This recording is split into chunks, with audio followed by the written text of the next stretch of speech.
different, have very enough different miniatures aesthetically alone, and design in a much less the design pools sense. that we get in the Very, Enhanced very Edition. different vibe to those I models. really so like the Looks like we're central gonna get a character, complete range Philip refresh the that's sorcerer. more of a The Gaunt Summoners, I Crusade think, are kind of really, really Sigmar nice force, miniatures, and this honestly, has got all the kind of than hallmarks of a that, codpiece feather slightly boy. different, represented. I think Which is Zinx just sad, gives you an honestly. opportunity as You a- know, as a the more I painter think to about it, just the do more I'm a some little really bit wild stuff. disappointed. And I think in terms of left field out there warbands. Everett Killian, thank you very much for the donation. For the $2 donation says accessible to a lot Warhammer of Underworlds, organics bad knowledge, yuck just scary like tomb rogues, cave but also a fort. lot of version. They contrast up very nicely. So we still They do. thank you for the donation.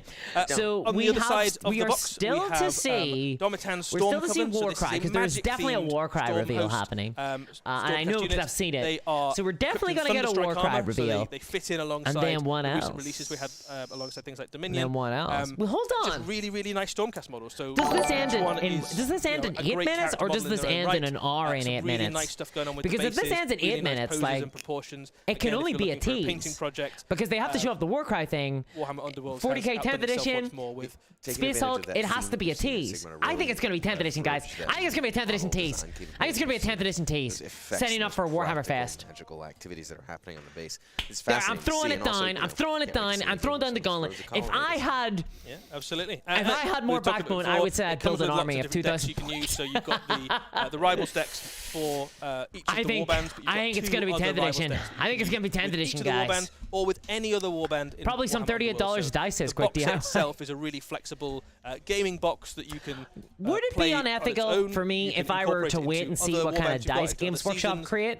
or you can use it as the And core of a then brand wait and new see what the hobby. design looks like, good and to see then that more make the people are exact also same taking dice, but with like a advantage of slight recognizing tweak that to the new element picture, of Underworld's and then sell it is for really philosophy $20 less. Would that It is, be no matter how would you that be purchase one of those things that has unethical? infinite flexibility, whether it's just for a regular Question. game occasion with your A poll. local game group, or whether Yes it's or building no? into that scene to go to things like the World Championships Yeah. and everything in between. Oh, you want a So re-release Rivals, with for those of updated? you that I don't would know, love some Rivals for updated Gene Underworld Stealer is models. I've got a effectively Gene pre-made Stealer decks, skull. I've got a Gene and you can Stealer choose cult from army. Either the deck that and, comes with your warband, or from I- a selection of other I do and not it have makes it any very Gene accessible Stealers because it in that means army. I don't like the you Gene don't Stealer need cult. to Like I don't have like the Gene all Stealer army loads and look. loads of different I like the Gene expansions Stealer for Warhammer Underworlds cultists, to but I don't try like and the pick Gene best card Stealers from each. at You just all. go, I just need that deck. It might come in one box, one of them says warband, that's or the you could free just pick market, up baby. one of a box like this, which comes with lots of different options, and all of a sudden, all of your warbands can use. Sounds sliker introducing the new rule that I'm a big fan of, so y'all might not agree with this. Discourse is neither unethical. I agree. I like that. I like that new plan. I like this new rule that I can never be unethical. Glad everyone got it. Maxime Clermont says, "Isn't the Warhammer 40k website down until tomorrow?" So here's the deal: there is a new website the Games Workshop have created. I think we're gonna see 10th edition, guys. I think this is 10th edition coming right now. I'm pretty tired here. We did a live I'm preview willing of to Adepticon, bet. an amazing show. Oh god, what should I bet on it? I think we've got nothing left to cover, right? Glenn Simpson says perfectly ethical we from a certain point of We're view. gonna do it. Yeah, should we roll the video? No. Only Don't be the that guy. Sith Come of on, dealing we're absolutes. fine. Go ahead. Agreed, Glenn. Yeah. What's this? What's happening? I think it's Warcry.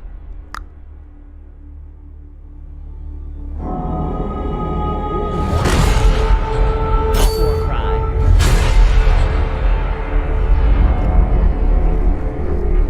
Victory. That is what the preachers cry from the spires of their temples. Here it comes. What commanders tell the soldiers in their service. Here it comes. The Indomitus Crusade meets with triumph after triumph.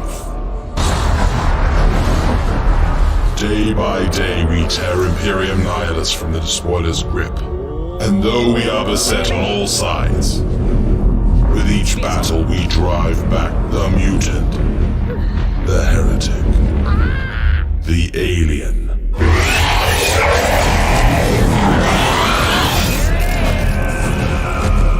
That's not Terminator. As I speak these words, our forces engage the remnants of Leviathan.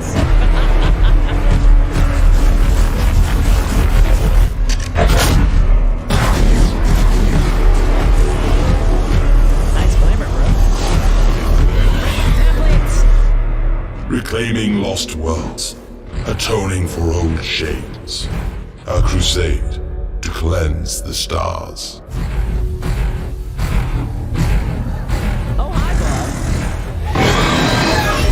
Taking the fight to the enemy.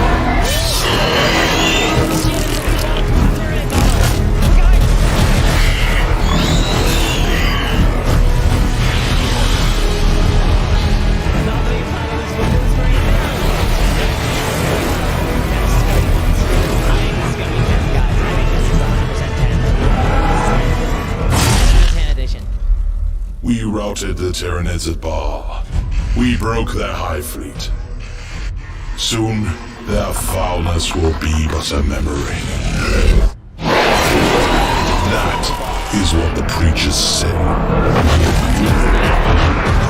9th edition Focal Box. Jesus. The new turn model. And the new Space Marine model. Okay, surprise.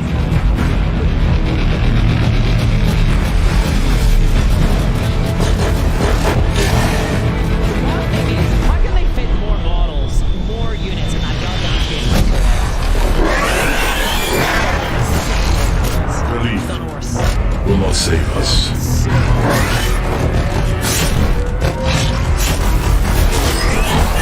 Lies will not protect us.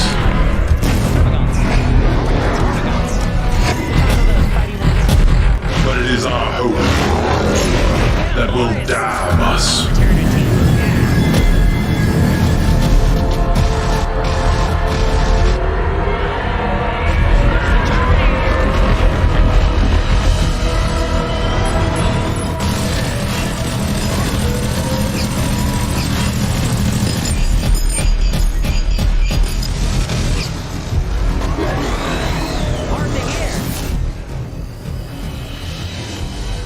Damn, this is a long-ass trailer.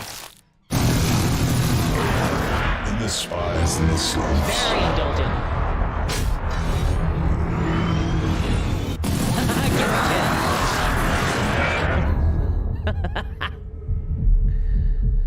No, please. Please, Dawn. No, no. This can't be a new show on Warhammer Plus. Please, no.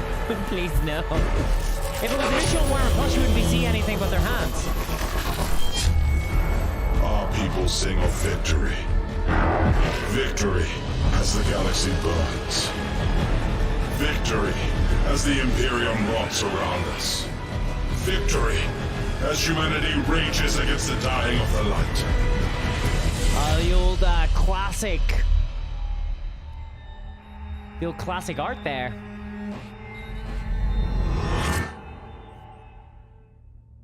Victory. Okay, so that's 10th, right? Like, that's 10th, guys. A new edition of Warhammer 40,000. There it is. Who knew? Who knew? Nobody called that, actually. Nobody It had was any idea. So There it good. is. I gotta tell you, growing up my whole life as a fan, there's something about the grim, dark 41st millennium that when you watched, and it was beautiful and it was stunning, but when you watched Sister, Adeptus Sororitas and the Ultramarines crushing some Necrons, there was a little bit of hope. There's a little bit of a glimmer. That's all gone. That's all gone. Yeah, that was Nice. the grim, dark 10th edition Warhammer. to a T. Hopefully, with some new mechanics. I've seen it tonight, and With I'm a still refresh excited of at the how system. not happy Bringing it us a was. little bit But I back, think it just gives you back like the a sense ways. of absolute horrificness of not just like. Well, I like nailed it, Space Tyranids, guys. which I called it. is pretty horrific I on called many it. things, but just The generally, poll, Warhammer the 40,000 poll is was an absolutely wrong. awful place to be alive. The poll Even was for the Space incorrect. Marine, 10th edition. Envy Nemo says 10th edition cash grab. 10th edition, new edition Warhammer make a lot of money. It's going to make them a lot of money. It's going to make them tons and tons and tons and tons of money. It is. I hope it's good. I really do. I hope it's good. I hope the mechanics are good. I hope the launch box is reasonably priced. Oh, we're actually seeing the launch box. Warhammer Wait, are we? 40,000 is the world's most popular tabletop miniatures game. Hey, they acknowledge that it's a tabletop miniatures game. And there's other games like that. Cool. Sick. Players command armies of genetically enhanced super soldiers, here we go. This is the brutal new, monsters, powerful here you go, aliens, boys. and destructive war machines to play out spectacular battles in the 41st millennium.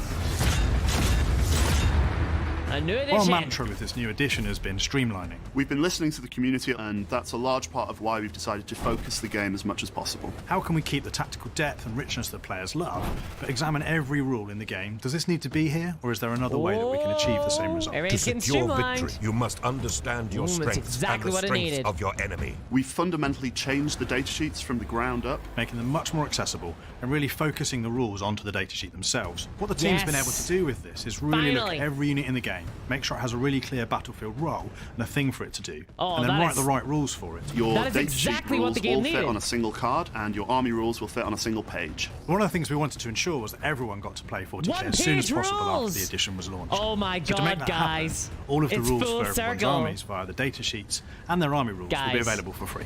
The From rules are the going to be... darkness between Wait, the rules are going to be stars, available for a free? twisted mockery of Do they mean like evolution Wikipedia, spawns or fresh do they mean horrors. like... It's a galaxy at war. This Right is now, the you can onset get of the what very the basic Imperium will rules. regard as the fourth Tyrannic War. This is the largest Tyranid swarm ever recognized in the galaxy, emerging when no one's expected it. So the segmentum biggest Tyranid Pacificus. swarm of all time. To be Don't a worry. warrior of I the wouldn't worry Emperor about in it. such times is to face an array of nightmares. They'll just beat them. What we've It's managed fine. to achieve with The this Space Marines edition will just is a win. game that players of Warhammer 40,000 will love for its tactical depth and choices. Guys, I'm but is genuinely excited to streamlined play. and plays I'm much quicker. genuinely The end excited to see result is this. faster while still keeping all the flavour that you've come to love in Warhammer 40,000. For players who've Alt been with Warhammer activations. 40,000 for Give the last me 35 alternate years, activations. they've never seen anything like this before. We've never shown conflict They at said this scale. free rules, Haley, but Immersive and thrilling they new might mean gameplay. just the very basic Discover rules. a major new Like narrative they probably in sell the fourth index and Tyrannic stuff still, I War. think. The new edition Did they of say army Warhammer rules for free? 40,000 deploys. Oh, free with the this Warhammer summer. Plus sub, yeah. I hope so. I hope it is for free.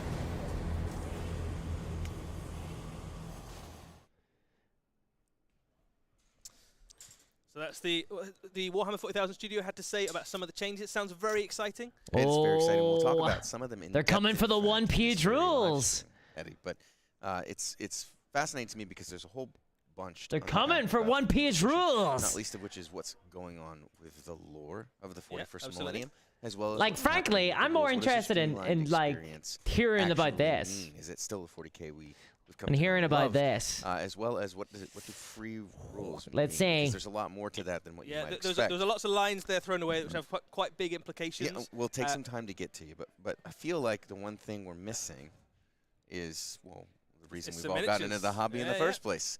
Why don't we take a look at some miniatures? Oh, okay. Let's see some minis.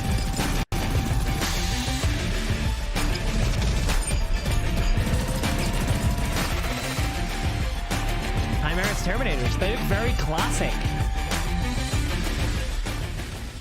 They look very, very classic. Yeah. It looked almost like unit cards. Well, yeah. Terminators are back. These are the first company of the Space Marines. Each one of those chapters Look, has yeah. Terminators. They I think are One Page Rules the has, best of Matt. the I think best of the people Space they've Marines. recognized that like And the One new Page Rules has been a miniatures, huge are phenomenon. absolutely what Terminators always. Games Workshop hate were it when in other your people mind. like These are make money. Indomitable walking They do. powerhouses In of this space, destruction, they really do hate it. Juggernauts of hate and fury unleashed Well, upon the enemies of honestly, if there is a It budget really option for brought up to players, I speed really the like development that. of the miniature range as Yeah, a whole in I the really new like if there is a edition, budget as option well for as the way players. the miniatures But guys, themselves have I'm been not scaled sure, over like- time.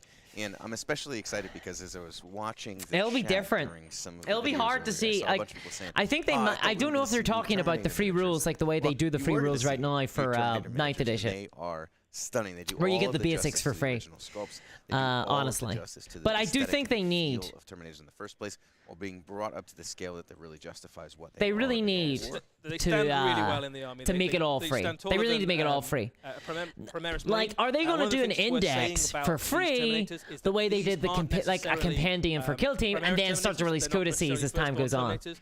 Any Space Marine can I'm earn worried the about right that. to wear a suit of Terminator Yeah, they armor, look exactly to like prove Terminators, don't they, themselves, Brian? Like, to honestly, prove I to couldn't. somebody if they Like, I prove haven't looked at a themselves to be Terminator in a worthy while. of I the couldn't mantle tell of you wearing the difference between armor. this and a Terminator. So these could be worn They're just like by rescaled Terminators. veterans I think that's of fine. the Firstborn veterans of the Free previous rules is Tyrannic not good wars. for They could also be shareholders, says worn Anthony. by I disagree. Primaris I think the free veterans rules are of great for the shareholders. Crusade or I think there's any loads of other people type who of wouldn't get into the And game this is deeply if true it of wasn't for war free for rules. the models. This is canonical. This is the way that they are And I think if the intended. game is And actually it fun, is- if we're not being cheeky and the when we game say is that we good actually again, handle both the then long-running demand for new I'll firstborn be able to, miniatures instead and of recommending Primaris people try miniatures, One Piece because they're rules both. They before are, playing when all said Warhammer, and I can done, say maybe try Warhammer Terminators. out. You might enjoy Putting it. anyone inside Seriously, those- like I want the Terminator suits I want themselves Warhammer are 40k to be a relics, good right? So war these game. I are want it to be a thousands fun, of good years old, game and that even is cheap Belisarius and Core, after accessible and 10,000 years of easy to fiddling play. around with all the tech he had, couldn't improve on the Terminator suit. So they still have their Crux Terminatus with those shards of the Emperor's own armor. You can actually look there at the Terminator in a bit more detail, and you can see that. Like, I actually think that they might think that this game is good now. They are hence why if they give the way the rules for free, then I think that they might be like the game is good now. The proportions and the pose are so much cooler. And you see these guys on the one of the tricks Games Workshop always play was they made it as hard as possible to play the game. Terminators come with all sorts of cool kit. Yeah, free rules are free advertising. Like every single other company, almost every single other company gives away the rules for free. Even if they sell the rules, like they'll like, you know, in a starter box or something, they'll still give away the game for free. Gorkath says no, keep recommending other games. I will never stop recommending other games. Warhammer is not the only game. It's not the only game for everybody either. Like lots of different games out there that show you lots of different experiences for sure. Has not rendered the old Terminators to be tiny necessarily, but really fits much more. Cheap and 40k doesn't compute, says Red. Range of miniatures that are available for the Space Marine faction.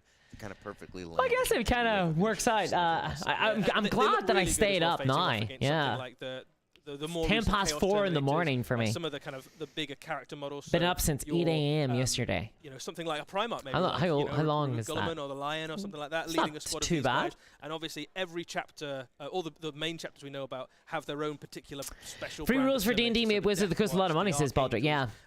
To be honest, I think that the biggest misstep with this culture shift, if they're going that way, is that they didn't do it like 3 years ago. This should have all happened during the pandemic when loads of people came into the hobby, and a lot of them started playing Warhammer. Couldn't agree more. I think that at that stage they could have made absolute bank if they had made the rules free. And I was saying this at the time. 2 years ago, I was making arguments. I was saying they should be making the rules free. They should be making the game cheaper to play.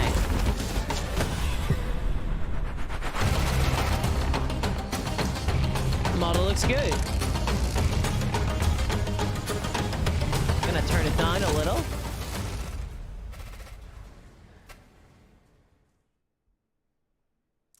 So, New Termagants. New Termagants. So Termagants are Moist. the most numerous. Moist, best name ever, second only to Goblin Twink, says, unless there is alternating activation, Warhammer will never be for me. I just can't get behind the whole I'm going to take 30 minutes to get for my turn now. You may or may not get to use all your pieces. I get what you're saying. It's a tough gameplay loop, I think, to get around, for sure. I don't think it's too bad if that turn could be fast. I think the problem with Warhammer is a lot of pacing issues for me, for sure. And these are very much the vanguard. But I get it. Like, I get why someone would never want to play a I-Go-You-Go system. I mean, I kind of hope it's not an I-Go-You-Go system. I hope that they're mixing it up and going to alternating activations. I'd love to see that. Be sick. I'm excited about it as a long. These look good. These are just like the higher fidelity, just better looking models, I think. Tyranid range feel both. Hashtag new 40k. And in 3 years, hashtag new 40k. It's kind of crazy. I don't even feel like I played a game at 9th. One of the things that's like I know I have, but like 9th edition literally just seemed to disappear like that. It really did. It seemed to go like disappear in an instant. I think it might have been the pandemic. I never got any games in over the pandemic, so I think it might have been that. It just feels like 9th edition just never really happened. Element of the Tyranid with the new range, and I'm so excited to see the reactions of folk when we share even more of the new plastic. Hilly says that's recognizably a Termagant, but better. Pretty cool. Yeah, which new looks good. Miniatures might be on the way for Tyranids. Check out the cinematic. I like it, honestly. Some returning favourites, it's fair to say. Some units I like maybe haven't had the time in the limelight for a bit. Print Play Gamer says free rules should have come with 9th edition. Codexes should have no rules and be evergreen with lore. That way I buy them all eventually instead of none forever. I totally agree, Print Play. I think that continuous yeah, you can actually see whenever they're both beside each other, you can see that the increase in fidelity. You can see the scaling difference as well. Everything's getting a little bit more true scale, a little bit less heroic scale. You know, like everything's still heroic scale, but the true scaling you can see it a lot more. I honestly like that style. I like that style. Plastic kit hasn't been outscaled in the development of it. It's still the same. Nice taste, says Akabe. Not when I paint it. Just with that really fresh glow. Not when I paint it. Yeah, really changes. So like, Lolalowit says 9th was the worst money sink I've ever spent on rulebooks. But I'm those looking. are rookie numbers. Yeah. Absolutely. For me, it was 8th, 9th, 7th, 6th, 5th. They're so detailed. Like, Maybe not 4th. Maybe not 4th. Actually, crispness on that model. it's my first rulebook, you know. See now that like contrast on that miniature or like a wash. Grish, thank you very much for the $5 donation. Asks the question: how much time and effort do you think they're going to be putting into the rules writing and playtesting if they're giving them away for free? Grish, I don't want to be cruel here, but I do not think they were putting a lot of time and effort into it before. So I think it can only go up. Talk about the actual I don't want to be mean, right? Because obviously, but like I genuinely, I feel like 9th edition was a bad game. Frankly, I don't think it was very good. I think 8th was kind of fun, but I don't think that 9th was very good. I think it was one of the worst versions of Warhammer. So I'm excited to see it get better. And I do think that there's a couple of things going on here. I don't think that the designers of Warhammer are like necessarily bad at their jobs. I think that there's a lot of constraints. There's a lot of time. So if you're, there's a push from a higher level to get things out, right? You can see that in the kind of how the rule systems are created, how the codices system creates this treadmill of content that they need to keep up with. And that means that you don't get a lot of playtesting done. Not to mention then that they fired a bunch of playtesters, a lot of their playtesters, because of leaks. They didn't stop the leaks, but they still got rid of them all. That also hurt the game. So I actually think that releasing the rules for free will help the game. Because if you release it for free and you have it all be online, broke their fleets at bam. At least you can update the rules.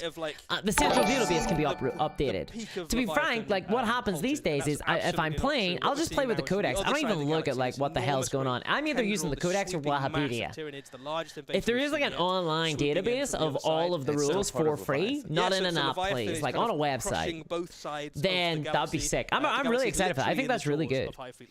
Gabriel Marquez says, even if this edition is good, it'll get bloated in a year. So I did a video about my big worries, my big concerns about Warhammer 10th edition, and that is one of my worries, that in a year's time it's going to be really bloated. I hope they resist that urge. I hope they resist that urge. It seems like they've taken in some of the feedback from the community for 9th, so I hope that 10th is I hope 10th is a lot better.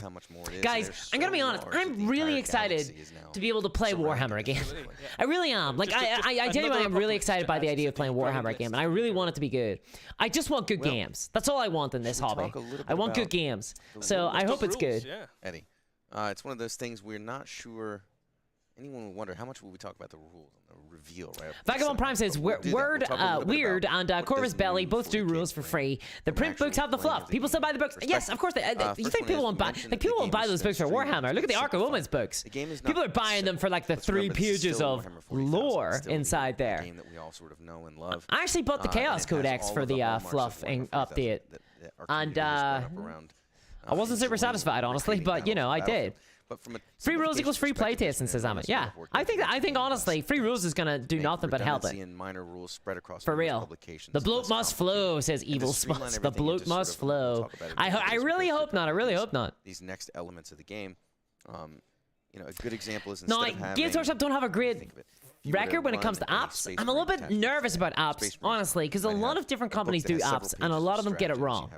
And I have a suspicion that Games Workshop might get it wrong. I hope they don't, though. And then if you want them to be... Charles C says something like Wikipedia might be nice for the free... Yeah, like seriously, Games Workshop just need to get a Wikipedia. Seriously. What we want to do is get rid of the value of things like stratagems and enhancements to your MK Push says all the blue will stay, but the 8-page already simplified rules would get dumbed down even more. They haven't listened to any feedback. I actually don't believe that.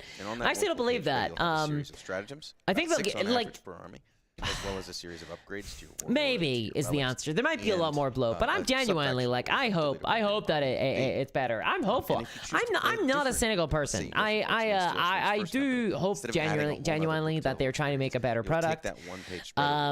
I just hope that they have been able to basically convince the money guys, the executives, that this is a better way of doing things to make a good game and get people into the game, have people play the game, and people will buy more models. I guess that way is a good sell to the executives. You know what I mean? I hope that's the case. I mean, Games Workshop are constrained, right, to try and produce a certain type of content, which sucks. Into the data sheets and moving into the overall game experience. Ooh. We also have key changes to phases. They've been streamlined. Okay. We have the morale phase has been moved into the command phase and rejiggered entirely with something called Battle Shock, which we may talk about a little bit more here. The psychic Okay, phase so has it's been broken down sounding into the actual like it's data still sheets a and you go, rules I and go. studies. So it's not a psychic phase There anymore. isn't That's an the actual key, psychic that's a key phase change. anymore in the game. Instead, psychic abilities are baked into the units themselves. They Nice. still work There in was too some many ways phases. There was evocative of how way too psychic many powers work phases today, in 9th but edition. It's not an entire phase that applies in very different ways to different So, armies. for Yeah, example, the a Warcry 2nd librarian edition might have rulebook is smite, way too which would be expensive. a ranged shooting attack with a psychic ability. Yes, with reflections of things like the hazardous nature of using it at a very high level, with the potential to inflict mortal wounds and other things, but still focused as basically a shooting attack. Whereas, some of the psychic powers that might buff a unit or debuff a unit are more baked into an ability within the data sheet as opposed to, an entire phase oriented around that functionality. And it better reflects the sort of strengths and weaknesses of different psychers. Someone like a Primaris psyker within the Astral Meltarum might not be as reliable getting off their abilities as Magnus the Red, who's probably not going to fail them in your typical So Magnus the Red has a ranged psychic attack, but it's like a really good ranged psychic attack. Absolutely, and as well as a range of other interesting. psychic works abilities. as well as opposed to just a generic psychic ability that every other. So it does sound like it's still you go, I go. You mentioned a little bit about morale and battle shock there. I think obviously we'll dive into all of these rules in a lot more detail on the Warhammer community site over the coming weeks and months. But I think one of the things that I really like. Fewer about strategies. So strategies are still going to be around. You don't lose models in morale anymore. You don't have. No, you don't fail a morale tech and actually and just take morale units off. It just changes the way that unit interacts with the game. It does. It works much more like a unit that's been broken up and banged up within a very fast-paced, sort of almost modern firefight, and that those units might not interact as well with rules. And Are we going to see something similar to the pin system from Bolt Action? It's another way to interact with a unit that hurts them that doesn't necessarily kill them. That would be exciting. That would be exciting. Basically fine from then on out, even though I'm excited for that. Battle shock will have less of an impact on models disappearing from the board and more of an impact on testing their metals. How reliable is that unit now in the battlefield? Basically? And once a unit has been damaged to a certain degree, it may become less reliable on a regular basis. Joseph says it sounds like they're going back to pre-8th edition phases, almost like they never should have changed it in the first place. Should we talk about stratagems a little bit? There's definitely fewer stratagems to remember. There's many more stratagems that are core stratagems. So see, guys, that you'll commonly see in gameplay. Right. This is what I'm worried about. You always have 6 stratagems available. So, all new index rules, free core rules and data sheets on day 1. You'll take those okay, right. Alarm bells are going off here. Variation, i.e. This is sounding so you have a very like common, what we're going to see is we're going to see the core rules get released for free on their website, the same way that maybe on an app, the same way that the current 9th edition rules are. Because the current 9th edition rules, the core set is free, and we're going to see data sheets as well. The same way that you get the data sheets in like whenever you buy a box of Space Marines, and on the back of the instructions you get the data sheets. My concern is that we're not going to get army rules, and then those are going to be sold in codices. Also, that worries me a little bit. I hope not. I hope I'm re-indexed the game. I hope I'm just preempting. All of the index rules are free. Their decision making, but I hope that's not the case. Core rules to play the game. So that means on the first day of the new edition, if I've got an Orc army, which I do, I can get my core rules, I can get all my data sheets from my Orcs, and I can play a game with that army on the first day of the and new all edition. your army rules as well. Now, there's nothing in particular that's hidden. 40k used to have a form of pinning in 3rd to 7th, says MK Push. I don't remember that. Nice. So there's also the ability to purchase indexes, because if you want to have them, you can have actual physical data sheet cards. Jeez, you're making me think back now. So those are a little bit like the War Scroll cards in Warhammer Age of Sigmar. Like Age of Sigmar. All of the rules are kind of friend. I don't know if they will let go of codices. Them with you if your army only uses 10 data sheets instead of the 180 you have in Space Marine. Core does a lot of heavy lifting in that. Yeah, it really does. Plug in the whole book because again, I mean, you just have that it's the season model, right? Like they're going to sell the Ark of Omen's 10th edition thing immediately. Is what I'm worried about. That was a common thing. Free index is pretty sick, though. I like that. They like the Warhammer 40,000. Like, is that what we're gonna get? Are we gonna get everything once per turn? Yes. Rules bloat in terms of the things you have to remember, but also the amount of books that you need to take with you when you play a game. And you've got less things to remember, less things to know about your opponent's army. But I like this because you can put this on a unit card. You know what I mean? Building itself, as we just saw back there. I don't know if we'll go back to that one image we had just before this one. Army building itself has simplified. And it's when we say it's simplified, it is a much more accessible thing to get into. Well, that's interesting because army building is the core mechanic of 40k. Innovative and more immersive to build a diverse army as opposed to just taking only the best units, or on paper the best units. And the way it's been simplified is you take a character, your warlord, you take up to 3 of any data sheet, or up to 6 of any basically troop or dedicated transport data sheet, and that's it. And so you need to have a warlord, and then you take up to 3 of most units. Additionally, there's been a great deal of Baldrack work says, I putting think the things free like rules and what data used sheets to are be needed because of the individual core rules strategy and changes in order to play with the current into the data codexes. sheet itself. Yeah, I think you're probably right And there's there, a yeah. variety of rules that are tailored to yeah. work with this type of army building. A good example being that a Space Marine captain might have Andre really saying ability, but codexes will only return in one time to model replace the can free use that rules, ability, and so but when taking they the do, second the or complexity third game one would is increase thanks to one in, of value one add, in, and one there's out many ethos for different army and units that instead of there sub-faction being a rules. stratagem where after your unit So shoots and we targets are you, going to your other return units to get the benefit. treadmill of It might be codices, key it seems unit like. that provides that buffer benefit to your army. It looks So like working with codices are combined going to arms, come right, in. and leveraging So the different rules data are sheets in your free army at the in beginning to innovative get way everybody is onboarded on the oftentimes by 10th design edition, much more and impactful then I think we're going to start to useful see and the interesting than monetization simply again. taking 3 of one thing and 3 of the other. Right. So army building has been simplified. That but kind the of sucks. depth and interest in actually building a diverse Not the biggest fan of that. I wish they would just keep it free. There was a moment there I was really So excited. every unit basically has got their thing. Like they've got the thing that they bring to your army. So No, they're not getting rid of points, in a way are that at the they? moment you might be relying on stratagems or something to do a particular niche or to fill a particular need. A lot of the time, the unit and the data sheet will allow you. Yeah, to do that. So they that's why didn't. you They don't take show that. any points on the card, says Captain, but they don't show points in the codices either. You have to go to the back of the book for those. Stratagems are the sort of front of my book to do all of the work. Yeah, so I think we had an example. I hope they keep points. I hate power. I don't like it. Data sheets are heavily different, and with the decision to index, there's also the opportunity to revamp. No more force organization. Wow. Works and is designed. Here you can see the new termagants. Which is quite cool. The core mechanic. They have an ability that The focuses on Warhammer 40K, but Warhammer 40K is list building. It is. That's the core mechanic of Warhammer 40K. Into it is that the data sheet does look quite different, but actually the it does feel a bit like Age of Sigmar First Edition Raven. What it Yeah. does in the game is not a million miles away from the way that Warhammer 40,000 works today. So no, it's going to seem very. Honestly, I kind of feel like the game needed it. Something like I really do. Where every unit hits or wounds on a fixed number or something like that. Instead, it's still very similar to what you'll remember or recognize from Warhammer 40,000 today. But the ranged weapons and melee weapons and things like that have been moved into their own profile. Interesting. You'll notice that attacks and ballistic skill and weapon skill and strength. Yeah, they still exist. They're just attached to the weapon rather than about the fighter. That allows us to do a wide variety of things with the way that the units are designed, such as something like Andre says that they're going to errata points every now and then, but to get the points off of printed material. You might be right there, yeah. Those things can all be somewhat different. I don't see, is power here? I don't see power on this either. Tied to the individual models. What's OC?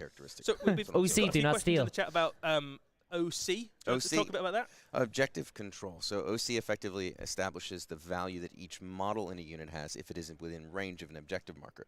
So a unit of 10, now things like objective secured as a rule. That seems a bit faffy. Instead, it's reflected with the individual units. Each model may have a different objective control characteristic. So each termagant is worth effectively 2 points if it's within range of an objective. Whereas something that may be bigger or more robust but isn't really focused on grabbing objectives may only have an OC value of 1. But it also means things like knights, have a much higher particularly struggled with objective control, can actually now count as lots of OC could be quite high, and they could. I don't like the OC stat. I don't like the idea of that. It sounds a bit faffy. I don't know. There's something about that I don't like, but I want to see it in play. It's really hard to tell whether or not you'll like a rule set without playing it. I want to see how it plays. Efren says Warhammer 40K is faffy, always has been. Yeah, but there's something exceptionally faffy about that's probably things having like a stat that's like how well it stands beside an objective. I don't know. There's something weird about that to me. It just feels a bit off. And we've done some things to make the units actually reflected in their datasheet abilities in a very interesting way that reflects how their actual lore works. There's a whole bunch of work done to look at their lore, at their IP, and make sure the abilities actually reflected that. In the case of the scuttling termagants that are very sneaky, can tend to be difficult to pin down. Oh, guys, I'm going a little bit cross-eyed here. The unit gets to move. Oh my God! I think the Coca-Cola is wearing off. Jesus. There's a ton of addition of reactive abilities and reactive stratagems and reactive. Nothing wrong with a little bit of OCD, quick DIY. Game so that you're playing nothing wrong with a little bit of OCD. But OC does sound a bit weird, doesn't it? I don't know. Like maybe I'm just being like old woman discourse. It just feels a bit like I don't know. There's something a bit off about it. I kind of get the idea of it that certain units will just be better at objectives and that gives them a value. It's something else that they can tweak. Honestly, like I'm not against it. This is a re-indexing of the game entirely because Warhammer's problem has always been that everything is determined by how well it can kill other things. So this gives them something else to tweak. One, in general, lethality is down. That doesn't mean that it's down to a degree that might remind someone of editions many moons ago. You still don't want to stand out in the open in front of You're probably going to get shot in the open if you do stand in the open. But the game is going to be a little bit less lethal than it is today. Strength is on weapons, not on bottles. AP is a little bit rarer. AP is a little bit lower on average. And then there's also a stratification of strength and toughness when it comes to larger Oh, monsters and yeah. vehicles. Today is very much the case where you tend to see very few things that are different from, like, for instance, toughness 7. Yeah, you cap And out so at about 8, don't you? It's you do, very, very 7 or rare 8. to have anything that's higher than 8. So if your army has a large amount of access to strength 8 weaponry, strength 7 weaponry, I do get a bit of an Age of Sigmar vibe, yeah. I am getting that. Like, it does come across that way. For you, Eddie, but there are I definitely see they're still keeping the keyword system, toughness. which I'm not. Well, there's okay. vehicles that have toughness higher than 10. Or there's vehicles that have toughness higher than 11. Hordes of Things says OC is like And unit what strength that in does Kings is of it War. creates Stop much for better determining stratification objective in the control game, works so that well. having dedicated I've never played Kings of War, so I don't know honestly. More of a real component, as opposed to, gosh, I sure have a lot of strength 8. in Not this right army. says I guess think I need to call it a night. Good night, not right. I think I need to call it a night. I am so tired. This is just big kill team. Well, no, because the big thing about kill team, the news version anyway, is you can hide or not. Yeah, but it does feel like a bit of a merging of it. Many units, in many cases, strength did not go up on many weapons, so a plasma gun has not changed. Turtle Mob says it's probably a good shakeup, but still not the game I was hoping for. I'm not sure what I was hoping for, honestly. Maybe bolt action. Bring back Rick Priestley. But honestly, guys, I've been playing Warhammer for like 20 years. I've got a big collection of models. I want an excuse to play with them. You know what I mean? That's one of the things I really liked about One Piece rules. And if Warhammer is good, I'd like that to be the case. They are compatible with the new edition of Warhammer 40,000. So if you've been collecting yourself, Print Play says I will say that keeping codexes is a very good thing for the guys at One Piece rules to hear tonight. Yeah, definitely. I actually think that if Warhammer was like, we're fully rules free, you can just get access to everything, I think, honestly, that might hurt a bit of the appeal of One Piece rules. To be frank, because this is what I've always warned about, that they, obviously, they appeal so much to the kind of alienated Warhammer consumer, you know what I mean? As opposed to just a wargamer. As time has gone on, they've started to get their own identity, though, which is great. But it started off that way, and I think there's a bit of a reputation in the community that it's still very much like that. Combat Patrol is a new thing in this isn't a new thing. A brand new way to play the game. This isn't. And the way that this works is different from the way that Combat Patrol works today. Okay. Is this going to be like a skirmish mode? You pitch combat patrols against each other. So the way you choose your army is you pick up any. That is what Combat Patrol was meant to be. They say this every time. You can build it however you want out of that box, and it is balanced and pitched against other combat patrols in a similar way that you might play something like Kill Team, where you have a preset list of units. I would love this game mode of you buy a Kill Team and then or Combat Patrol, and you can fight other combat patrols, and it's balanced and it's fun, and it's designed like that, like a skirmish mode for Warhammer 40k. I absolutely adore that. I think fundamentally that's one of the best possible things they could ever do. But they say this every single time, and it's never good. A new army, it gives you a very, very accessible. I want this to be true. I want this to be true, but I just my heart has been shattered and broken and scarred too many times. Like this was one I was hoping that Boarding Patrol would be. Good fun. Yeah, this is they try this every time. So the other thing is that if you like, I will wait and see. Dip your toe into lots of different forces. So you're a kind of hobby butterfly, I suppose. And you're like, oh, I like playing with Chaos, but I also like my Orcs, and I quite like those new Eldar models that came out, and I like a bit of this. Then you can jump between lots of armies again without needing to necessarily collect full forces with Combat Patrol. I think nuance and context are everything for me on this. There is zero balance in Combat Patrols, yeah. The differences between Combat Patrol and sort of the full-size 40k game, they're very, very minor. So architecturally, it is the exact same game.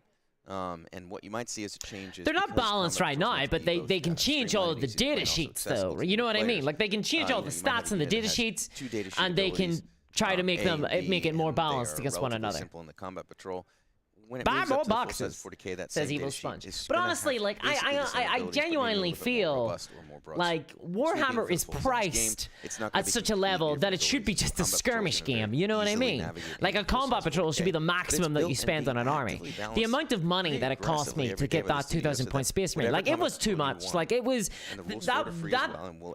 buying those models like was ruinous to my financial health. Like it was ruinous to like buy nice new new way of playing 40K. Space Marine army, like We've from got 0 some- to one 2,000 question points, popping well, up a lot in the chat, just wanted 1,750. to answer. There's some 1,750, questions not there even about 2,000 affordable points. rules. Was Those absolutely models like for it was a 140,000 will terrible, also get 3 days terrible, to use terrible in thing Extra for me. Edition. So if you've Was got not your, good. Was not a good idea. It was very dumb, Genshin Squigoth, and was way too much money. I mean, like for real. So like the idea of them doing like a you can still use it. combat patrol and it's affordable, like that is well affordable, but that it's you can buy a combat patrol and be done. I think that's a good idea. It's just that they say this every single time, so that's what makes me a little bit like, meh, you know. But like people are saying that you guys are saying the combat patrols equals no balance, but like they can change the data sheets, like they can update the data sheets to try and make the combat patrols balance against each other. More easily gotten into than ever before. If you play today, you will be able to play. Efren says combat patrol should be its own game, the same way Kill Team is. Honestly, I don't mind it if it's still using architecturally the same kind of core mechanics of the standard game. That's honestly fine to me. Like Star Wars Legion has a skirmish mode. I think that's a ton of fun. Very, very big part of it. You can't balance those boxes. Look at the disparities between just the Space Marine one, says Moise. I don't know. Like you can just screw around with the points, you know. But I agree. I don't get me wrong. I don't think they're going to balance them. Like I don't think they'll do so. But I could see how them trying, you know. I can see them trying. That might give you a sense of where some a little bit of a hint. Baldric Black says, I think FOMO is the main driver for people not spending sensibly with GW games. I think that is something they really need to fix. It's fair to say that Crusade was one of the big hits of the previous edition, and I don't think it's going anywhere. Yeah, like I mean, that's not going away. I mean, I think we just they've hinted at a FOMO box in this trailer, like in today's announcements. So I don't think that that's going away now. Revitalization and release effectively Crusade 2.0, but we don't want to spoil it's not going to go away. Bad hobbies cost tons, says Captain Rufus. Yeah, look, wargaming isn't as expensive as people make it out to be. I think it's because so many people are trapped in the Games Workshop ecosystem, but the prices of Games Workshop products are so expensive compared to other stuff. Like you can get so many more cheaper stuff from other war games. You know, like if you look at the Warlord games prices, they're just like it's by a magnitude. It's like I have an entire army of bolt action models that cost me the same amount as the rulebook and codex for my Space Marines. Thank you for getting up so early. Like, it's an entire army done before I've even bought in, you know? And that's nice. I like the fact that these rules are free. Will really cut down on the expenditure required to get into the game. Yes, we can't see their faces. We can't see their faces for now. Warhammer 40,000 is pretty cool. But did you have like a favorite thing in the other? Gorka says they won't fix FOMO because it makes them money. It won't, but that is like I'm hoping that we can fight against it. I'm hoping that we can push against it. We can try and get that condition changed. Honestly, I mean, that's what I'm trying to do on the channel. You know, I'm trying to raise attention to why these are bad.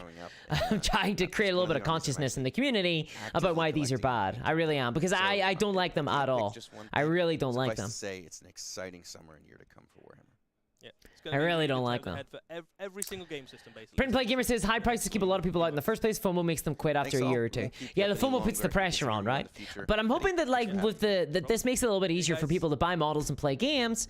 And look, even if they don't enjoy the Warhammer, then they're gonna have their models and they can play other games with those models. So like I'm happy for the game to get a lot more accessible. Donkey Kong shows up, thanks for watching, and says, "What did I miss?" I'll tell you what you missed. You missed this thing. Look at it. Look how big this is. This is what you missed, Donkey Kong. You missed this. That's what you missed. That's the exciting thing that you missed. And I guess there was like, I don't know, 10th edition or whatever. The Lion, I suppose. Swarmlord says, is Wahapedia dead now? I don't think so. Honestly, I don't think so. Because the codices are going to start coming out again. And then Wahapedia will be, welcome back to the squad, boys. Welcome back. Print Play says, lowering prices and getting rid of FOMO would help the brand grow in the long run.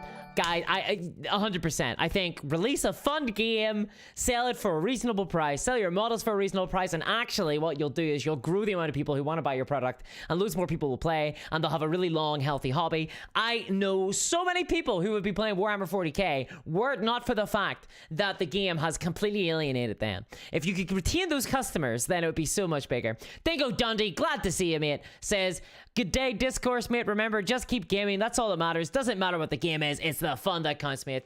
Thank you very much, Dingo. Thank you very much. I really appreciate that. Thank you very much.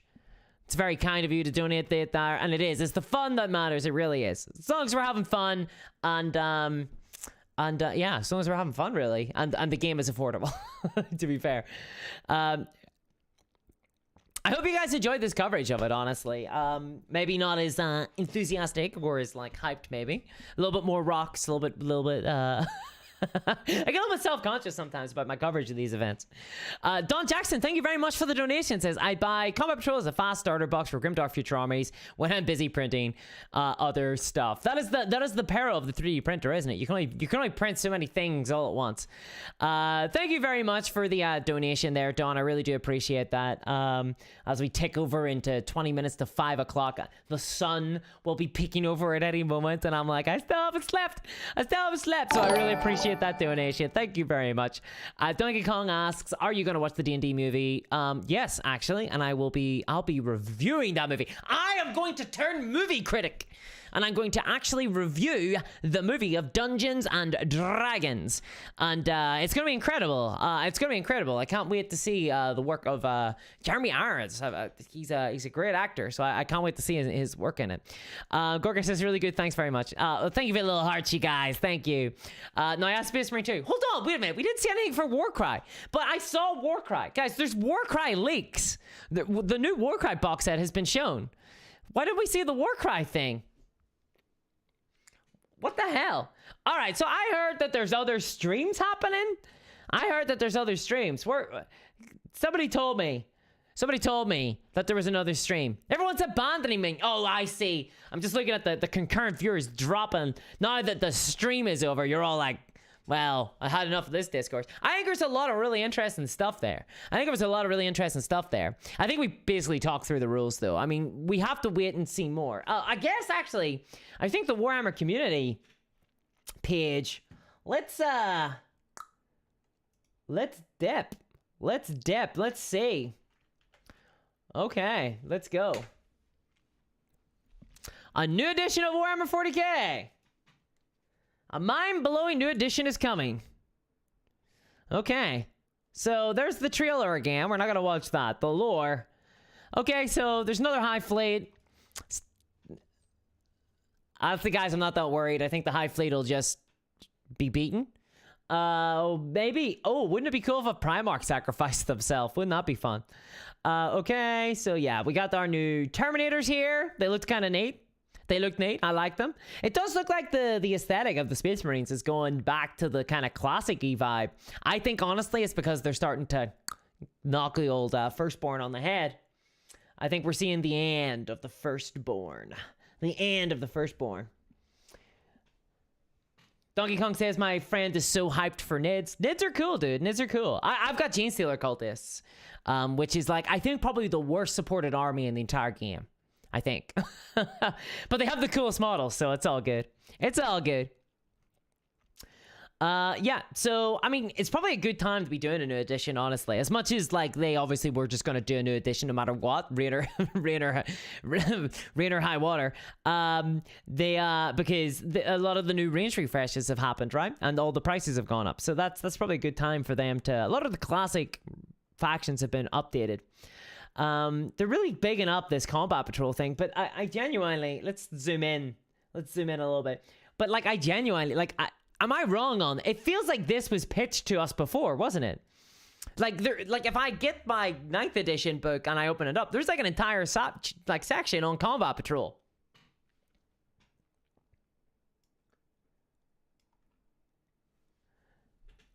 So, like, am I right or wrong there? I mean, right, like, am I wrong?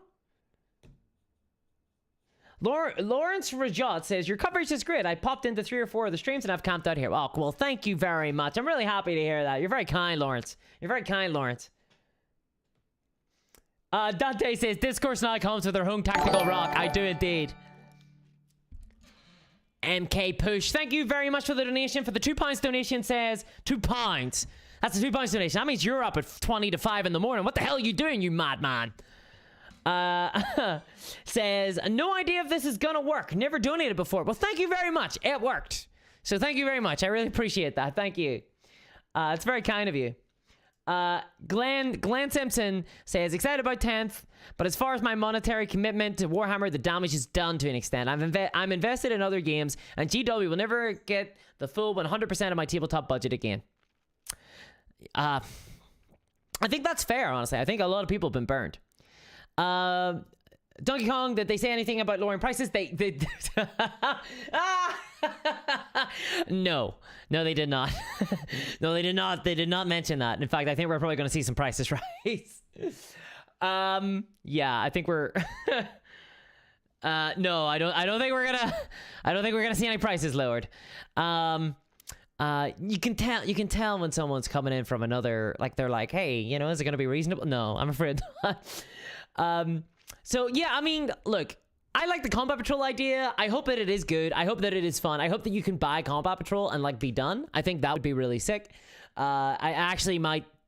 I think that would be really exciting for me to do, because honestly, I would like to cover some of that stuff, because I actually suspect that Combat Patrols might be one of those things where people can buy Combat Patrol and try out the game, and then even if they don't enjoy Warhammer, they have, like, this nice little army that they can play in, like, one-page rules, that they can play in, like, some of the Mantic games, that they can play in, like, Space Station Zero, right? Like, there is, like, so much other content there that they can use the same models on. I think it's actually good to have Games Workshop emphasizing this smaller style of play. I think that's really cool, and I think it's really good, and I think it's savvy from a business perspective, from their perspective, but I think it's better for the hobby overall. So I genuinely hope that this is, I hope that this is an accessible way of trying to get into the game.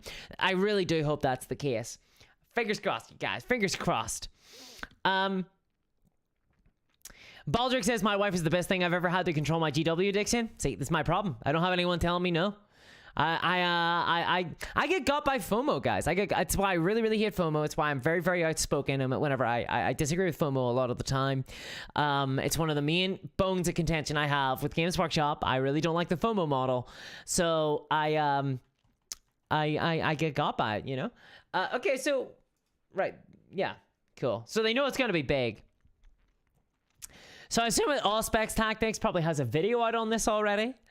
I'm probably not going to be covering too much of this until, like, Monday, honestly. Like, this is, I cannot emphasize enough how much, like, this tonight is going to destroy me.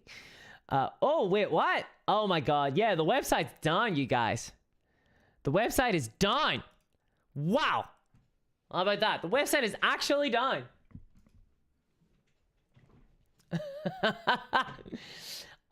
So yeah, let's give it another second. Refresh. There we go. So yeah, we got the lion. I thought the lion model looked really cool. I think it looked good, although I think I preferred the, where is it? Yeah, the Skeletor, the MF Doom helm. You know what I mean? You know what I'm saying? Dr. Doom. I think that looks sick. I think that looks really cool. I really like that. I like this model overall. I do like this model overall. I think the little Jawas, I'm not, like, the biggest fan of the little Jawas, honestly. The little boys that he's got with him, but I really like it. I really dig him. I will be passing on the Arcs of Omen book. It's like, it's kind of wild. Like, the moment that they announced 10th edition, it kind of feels like, why the hell would I buy anything else? Like, why would I buy any book? It's like the Arcs of Omen. Yeah, but, like, it's gonna be replaced by 10th edition, right? And they're like, oh yeah, but buy it, you know?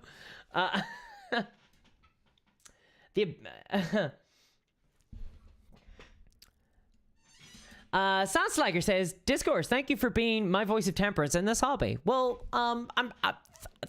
you know, Sound, thank you. That means a lot. So, I have a kind of a problem with general, like, influencer culture, I guess. In that I think that there is a lot of it is dedicated, basically as the kind of, like, marketing arm, right? And I know I have no compunction. I understand that whenever I'm talking about things like Warhammer, that I'm platforming it in a big way.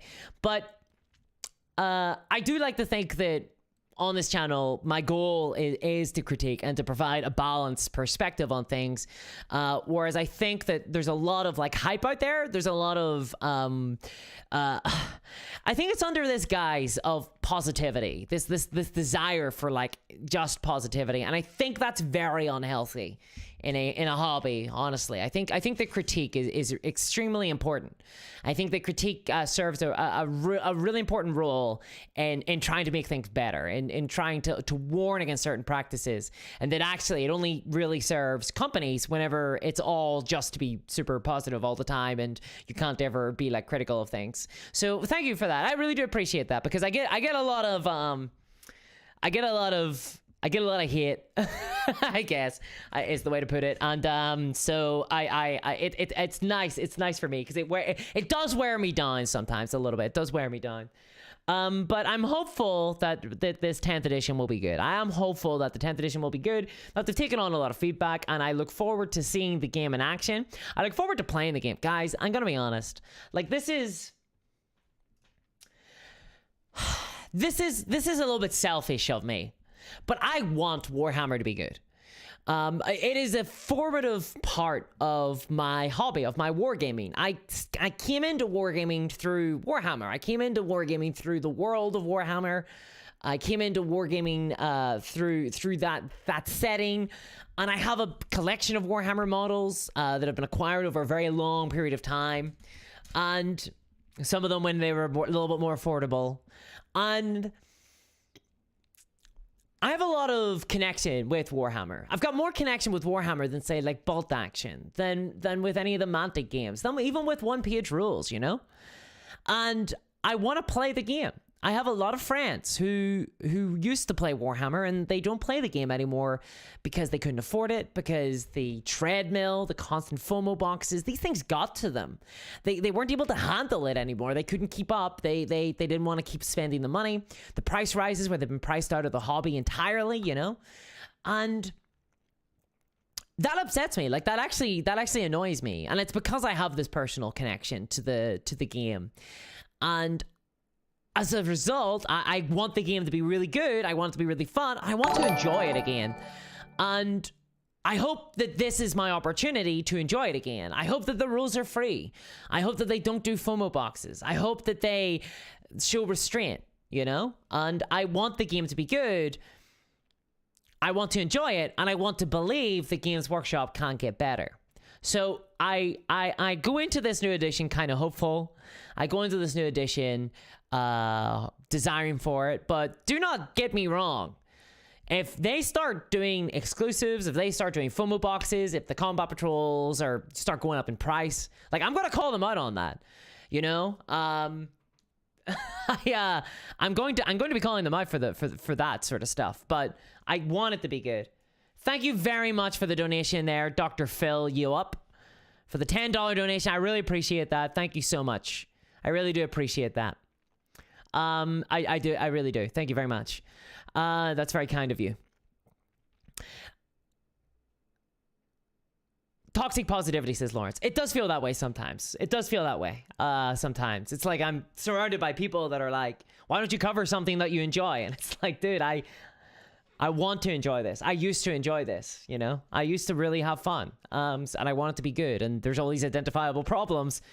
I feel like I need to identify them and talk about why they're problems, right? I need to convince people that they're problems. Noodle says, I'm blown away that all the indexes are free.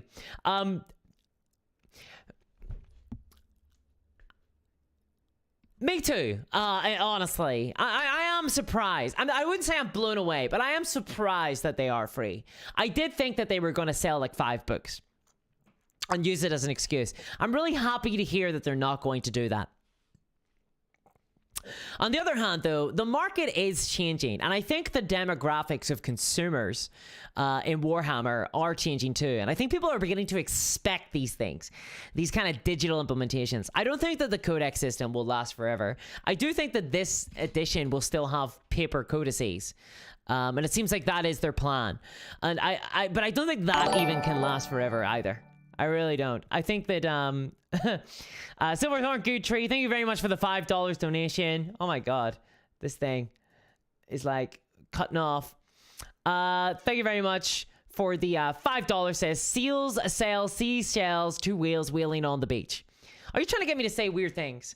Are you trying to seals sail seashells, 2 wheels wheeling on the beach? There you go. See, it sounds perfectly normal when I say it. It sounds perfectly normal. You didn't get me. There was no getting there. There's no gotcha element. They are going to run out of lion models, Baldrick. Yeah, I mean, I really hope they don't put the lion in like a bundle box. I don't think they'd do that, would they? I don't think they'd do that. Christian God, sorry, I'm gonna butcher your name there. Good Bjart, donated 50 DKK. Thank you very much for that. I really appreciate that. Thank you. Although I see that the little animation there on the chat is like a dude put like kind of, it looks like he's kind of putting a trumpet up another guy's butt. So that's kind of fun. Am I the only one who sees this? Am I losing my marbles here? Damn. So I hope they keep up the free indices, and I hope I love unit cards. I love those in like games like Star Wars Legion, for example. I would love to see those unit cards just be like in the box with the models, and that's all you need with like the rules on the model. I would really love to see that be the case. They did say like a single page, didn't they? They said like the army rules in a single page. Like they said it was on 1 page, and I felt like a really big call out the 1-page rules. I felt like a massive like FU to 1-page rules. So like this is like can I reveal to you like my favorite, like what I would really want? So what I would really want is the indice to be free, right? The index to just be free. And I want every army to have like 1 page. And then I want you to be able to get the unit cards. Like the data sheets are also free, right? You can just get those. And I want the data cards to also come a little card stock inside a box when you buy a mod. Like when you buy the models, you get the data card for free as well. And then you just go to that free index and you see the unit rule, like the army rule, and you're like, okay, my army rule's here, and you just get a list of all the stratagems too. And at that stage, if those are all things you can get, I'm okay with them selling cards like the stratagem cards. Like if everything is getting given to you for free and you can buy like them in card stock, I actually am fine with that. Like that's okay. My problem comes is when they sell it to you in a book and then they sell it to you on card stock and you're like, guys, come on. Grim Dankness, thank you very much for the $2 donation. Says article says codexes are coming just at a slower pace. Jesus, at a slower pace. Like why? Like why though? Like why keep this up? Like I know why, and it's for monetary reasons. It's not for game design reasons. It's just why re-implement this toxic model whenever you could just give this stuff for free. Like I just don't get it. Like Guardsmen literally just got their rulebook. They just got their codex the other day. Basically, like in the lifespan of the game, the Imperial Guard players just got their codex the other day. Like why bring that in, you know? Damn. Hilly says, I think they said a page or two at one point. They did, yeah. Silverthorn Goodtree says, I miss the day when you had me and Tourney rules, codex, then alternate fun to seize rules and adventures in White Dwarf and Rogue Trader. Yeah. Andrew says, Lion and Supreme Commander's 10th edition release box released separately year after year. Oh, Jesus. I hope not. No, even better. The Lion, right? The Lion model on the same sprue is like 2 random Space Marine guys. So they can never sell them like separately from those 2 random Space Marine guys. You'll always have to buy like 2 Desolators. Oh God, why would you do this, Games Workshop? Why would you build the models like this? No. Baldrick Black says GW is a big ship to turn. It is a big ship to turn. So I'm blinking the sleep from my eyes here. God, it's warm. It's warm in this. I feel like I'm in a submarine room. So yeah, we saw the Lion. We saw the Lion, and we saw 10th edition 40k. So I was right. So I wouldn't have had to do whatever mad thing I promised to do. I wouldn't have had to do to that. Bob, thank you very much for the $5 donation. Thank you. Says, when do I get to subscribe to your Dark Eldar OnlyFans page? Just kidding. Much love from a 40k fan in Florida. Well, thank you very much, Bob. I have always wanted to travel to Florida. I kind of always wanted to go to Disneyland. But alas, it's quite the pilgrimage for me. But the Dark Eldars OnlyFans page, yeah. Man, I gotta get that outfit cracked out again at some stage. I think I need to get some more Dark Eldar stuff, some more Dark Eldar skits on the go. I suspect that there's probably a Dark Eldar OnlyFans page out there already, right? Like, I mean, come on, like Major Kill has got the hentai market locked down. There's got to be a Dark Eldar content creator out there as well, right? Only 6 a.m., 7 a.m. It is 5 minutes to 5 a.m. for me. It really is. It's 5 minutes, 5 a.m. for me. Noodle says, I legit didn't expect 10th edition. Yeah, like I could see the arguments that it wasn't going to be, but I really did think it was going to be. There it is. I really did. Lion, more like a silver fox, says Goblin Twing. Yeah, 100%. Yeah, there's a lot of horn dogs in the old chat tonight. Yeah, we're like the witching hour, you know. This is like late night discourse. Welcome to the DJ string. I should really turn up the filters. You guys don't know this. I've actually got filters on this thing to make my voice even more like deeper and sultry, because people keep on saying that I screech and scream. So I had to turn up the bass levels. I'm not even kidding. Ireland is a different time zone from London, Silverthorn? No, what should it be? We're GMT, right? So it's 5 minutes to 5 a.m. Yeah. Good night there, DJ Dad Joke. I think that was really interesting. Honestly, I thought that was a really big stream. Tons and tons of reveals there. I think that was like a big stream, which is interesting because what are they gonna do now for Warhammer Fest, right? Like, what do they got up their sleeve? Like, what are they gonna actually show for Warhammer Fest? It's hard to say. It really is. Discourse After Dark. Yeah, the Discourse After Dark stream. Like, what do you get for the donations on that one? Whew, I don't know, guys. Adult Swim time. Bear Spirits is 6 a.m. here. Am I in a different time zone? Am I in a different time zone from England? I didn't think so. Hello from Portugal, says the Commissar. Hello there, Commissar. I'd love to visit Portugal. Portugal sounds like a really, really lovely country. I've been to Spain, but I've never been to Portugal. You're very close. Okay, it's 5 to 5 in London as well, so I'm not, yeah. There will be a full NIDS reveal. I hope that there is some Warhammer Fantasy stuff. I hope that we see some Warhammer Fantasy stuff. I think that's obviously a really big release. Maybe the starter box or like an announcement or something like that. Donkey Kong asks, Discourse, do you like the tie? I'm not the biggest fan of the battle suits, but I like the Fire Warriors.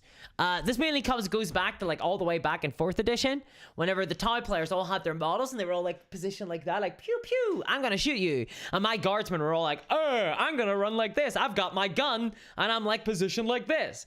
But the TIE were like, I'm shooting my gun. And I thought those poses were like way cooler, way more actiony. So I really like that. I thought that was way neater. And unfortunately, the guardsmen just did not look as great. Just did not look as great. Wow, we had a big drop off there. We had a big drop off, yeah. Jimmy Ross says just got any chance we get you to come to Gen Con, ask the late night players? Dude, I would love to. I would absolutely love to. This year, I am going to Warhammer Fest. So if you're at Warhammer Fest, please feel free to say hello. I'd love to say hello and chat. And then I'm going to UKGE as well, UK Games Expo. Thanks to I don't know when that they want me to say, but like thanks to a donation, essentially, they have funded UKGE. So I'm able to go to UKGE this year as well, which is very good. So that'll be awesome. So if anybody here is going to be at UKGE, please feel free to say hello. I'm going to be capturing lots of footage over there. Silverthorn says, is old school Warhammer still a thing, or is it Sigmarine? Age of Sigmar obviously exists, and it looks like the Free Cities are getting a range refresh, but then there is going to be a new Warhammer Fantasy release, which I am excited for. I am very excited for. Just freaking 10th edition! Yeah.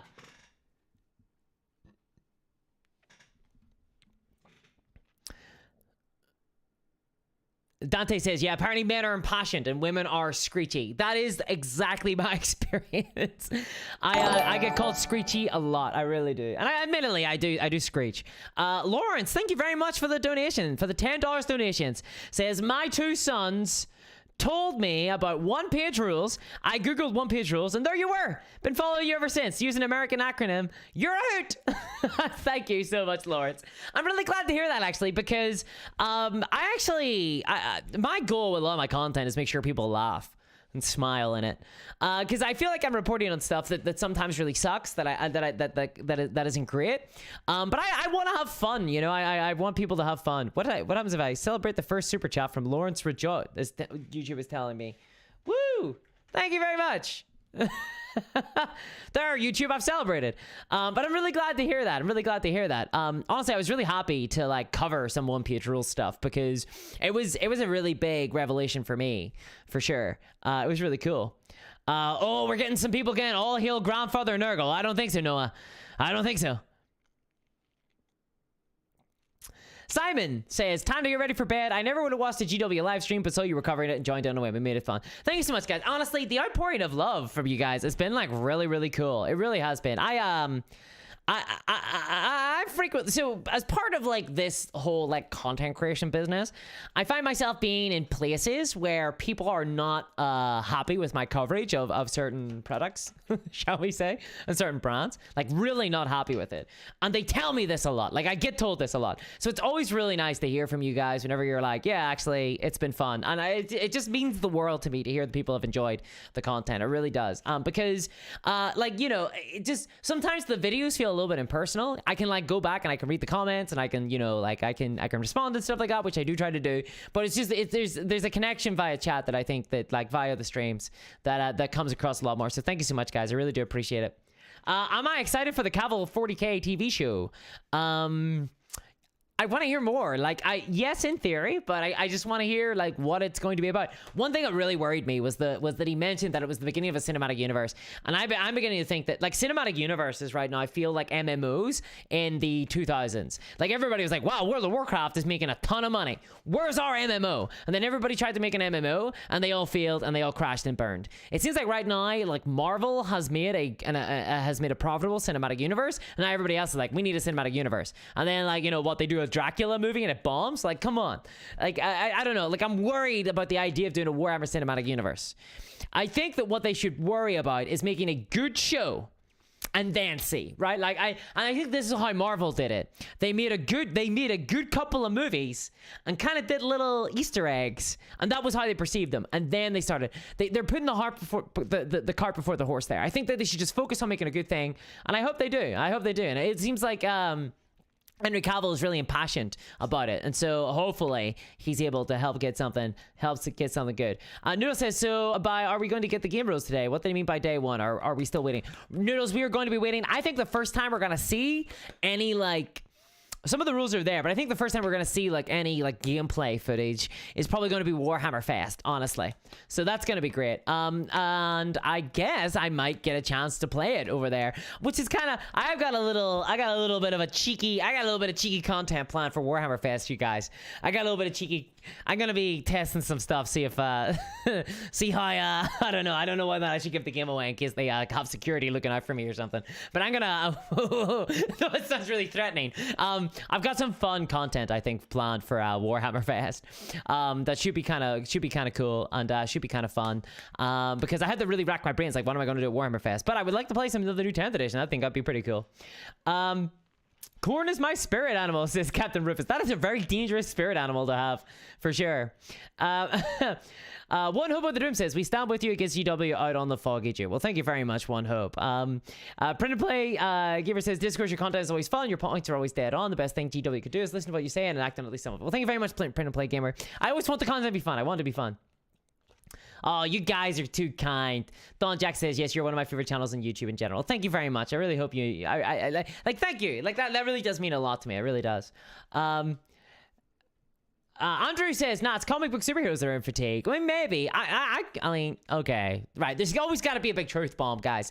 There's always got to be a big truth bomb every single stream. I've always got to drop some more discourse lore. So I kind of liked a lot of the DC movies. I liked Man of Steel. I liked Batman v Superman. The The only one I didn't really like was the Justice League one, but I liked Suicide Squad, and I liked the second Suicide Squad a lot. I actually liked a lot of the Snyderverse stuff, so sorry. And I'm actually not the biggest fan of the Marvel content. I actually don't watch a lot of the Marvel stuff. I watch way more of the Batman. And like, I'm not really a superhero fan. I'm like a Batman fan. So that like totally colors my perspective on stuff. I grew up, and this is only because I was indoctrinated as a child. I grew up on Batman the Animated Series. And that's objective. Okay, I will hear no opinion, broker, no argument on this. Objectively speaking, Batman the Animated Series is the greatest cartoon that has ever been made out of all time. So, you know, it's like I got that. That's where I sit. Whereas Marvel has always been like a weird franchise for me. I watched like the Spider-Man cartoon a little bit. I watched like the Iron Man cartoon a little bit when I was younger, but it was Batman for me all the way. I loved Batman, and then that kind of got me into like all this nerdy stuff, you know. That and my uncles playing Command and Conquer. I used to play a ton of Command and Conquer, and that got me into strategy things. Let's see here. I need to pop some blood pressure pills. Says Liam. After all the reveals tonight. Yeah, I know the feeling. June, July will be the 10th edition release. Yep. You heard it here first, folks. They haven't announced it. They haven't given the date, but it's always in the summer. So it'll be June, July, which means that like Warhammer Fest will be a really good place to like show off like some of the gameplay and things like that. Yeah, I am not planning a Golden Demon entry, late night players. I thought I wouldn't waste anybody's time with that. I honestly wouldn't. You liked Goblin Twink with the hot take. I liked Catwoman. Wow. Okay, that's a bit much for me. Andrew Fairbank says DC movies are actually pretty good or utter garbage. I really liked Ben Affleck's Batman. I really did, and I like the Harley Quinn by. Oh God, I was gonna say Zoe Deschanel. What a weird name to pull. By your woman. God, it's left my mind. Here's the question. Did you watch the new episode of The Mandalorian, asked Dante? No, I watched the first season of The Mandalorian and I was enjoying it, but then some things happened, and then the second season, it felt like they kept on bringing in like extended unit, like they were like the cameo show, and I just didn't like that. I didn't like that because I didn't really, you know, my favorite Star Wars is like the original trilogy. I really like the original trilogy. I thought that I am of the generation that wasn't really a big fan of the prequel stuff. And I didn't watch like the Clone Wars or anything like that. I didn't watch the cartoons. And then I went back to watch them and I just didn't really gel with them very well. So I just didn't really, and then I didn't really like the sequel movies either. I thought they were all pretty poor. So I like Star Wars, you know, I dig it. I like it. But whenever I bought into Star Wars Legion, I collected Empire. I collected old school, like the original trilogy. Empire was kind of for me, in a sense, and that's what I liked about The Mandalorian in the first season. It was like all about that sort of stuff, like the kind of move over between that. But then they started doing like a lot of like cameo stuff, which kind of put me off it a little bit. Silverthorn Goodtree, thank you very much for the $10 donation. Thank you very much. Says, long ago, a small company went to GW about a video game Warhammer license. It had orcs, humans, elves. I think I know where you're going with this. It had orcs, humans, elves, but GW did not give out rights back then. That small company was Blizzard. The game was Warcraft. So it's kind of funny, right? So it's kind of funny you mentioned this. So firstly, thank you very much for the donation. Thank you very much. But then secondly, so Games Workshop, you could chart the history of Games Workshop before and after Total War Warhammer. I think that was the big thing that changed. So Games Workshop used to be extremely reluctant to ever hand out their rights to anything. So even today, Games Workshop are still reluctant to do it. Games Workshop don't like to work with other people, right? And everyone's like, why does Warhammer Plus exist? And the reason for it is because Games Workshop don't like to work with other people. They don't want Amazon to show their shows. They want to create their own shows, right? And this has been the kind of parochial business style that they've had for like the longest time. And this goes back all the way to the 90s. I think ever since they went public in the 90s. So they were reluctant to ever trademark out the games. Now, there was video games that used to go out, you know, Dawn of War, obviously, was a really big one, Shadow of the Horned Rat, stuff like that. And they were really tight-fisted with the IP. They did not want to share it out to anybody at all unless they could do it. And then Total War Warhammer came out. They handed away the IP to to the Warhammer Fantasy because like they didn't care about it anymore because they were killing it for Age of Sigmar. And then that game performed so well that it single-handedly like rejuvenated Warhammer Fantasy like massively. And it blew everybody's socks off. And Games Workshop realized that they could make tons and tons of money. Now, they started licensing games out to, like, mobile games. And it's so funny because we've gone from a stage where, like, Relic had to go tooth and nail to fight to get the Warhammer IP to, like, now, like, anybody who asks for it will get it. They'll just license it out and and they're making so much money from licensing now as a result. Like, they realize they can make so much cash.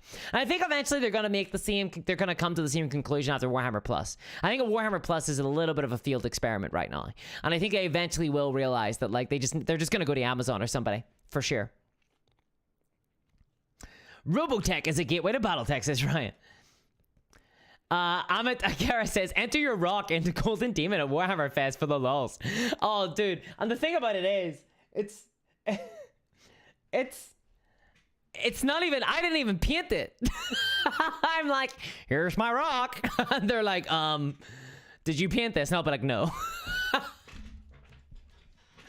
I did not paint this. This is a fraudulent entry. That's great. That's great. Captain Rufus says Harley Quinn animated is pretty great though. I actually love the Harley Quinn animated show. That's great. For sure. Wow. Final Liberation ruled, says Captain Rufus. I never played that. I played Fire Warrior, though. Jason says Fire Warrior was good. I don't know if it was that great. Stuart Thorpe says, David, yeah, I got into the GW games via Hero Quest. Oh, man. Look at this rock, though. Look how big it is. Look how big my rock is, guys. Look how big. I could have, like... I'm actually... So, like, whenever this first arrived, I was like, this is a nightmare. This is a noose around my neck. This is a white elephant, right? Like this, I was like, I have received this and it's too big. It's far, far too big. But now I'm like, maybe I could like use it in a skirmish game and do like, put like a little altar or something here and have like a cultist, you know, and like have people have to climb up and go, that could be fun. That could be really cool. There's a lot of playability aspect there in my rock, my giant rock. Look how vibrant the grass is, guys. Look how vibrant that is. Isn't that so beautiful? It's so pretty. My rock. Ever since I started showing the rock, the viewers have gone up. People like the rock, you know? I think this is Games Workshop. This is the future that Games Workshop want. This is every model in the year 2042. This is them. This is the future Games Workshop want. Here you have the model. Here you have its tactical rock. When you're in base contact, you may commit melee attacks. This is it. This is the future of Warhammer. Nice, nice. Lit Night Player says, all the love for Batman, time for more BMG content, maybe. So I did a video on this a couple of months ago. Unfortunately, Night models, I think, have kind of destroyed a lot of the goodwill in their player base. I think that they basically keep on screwing up, and they keep on screwing up really badly, and it keeps on screwing over their customers. And I'm at the stage now where I'm sort of boycotting them. So I don't know if I'm going to actually... talk about them much on the channel anymore, because I honestly think that they have been screwing over their customers so much that it's just not fair, and they need to get sorted, and they keep promising that they're going to get better, and then they don't get better. So at this stage, I think I'm boycotting them. They have like a new crew coming out. They've got a new Scarecrow coming out, new Scarecrow crew. It looks really good, and I'm not buying any of it. I'm not getting any of it.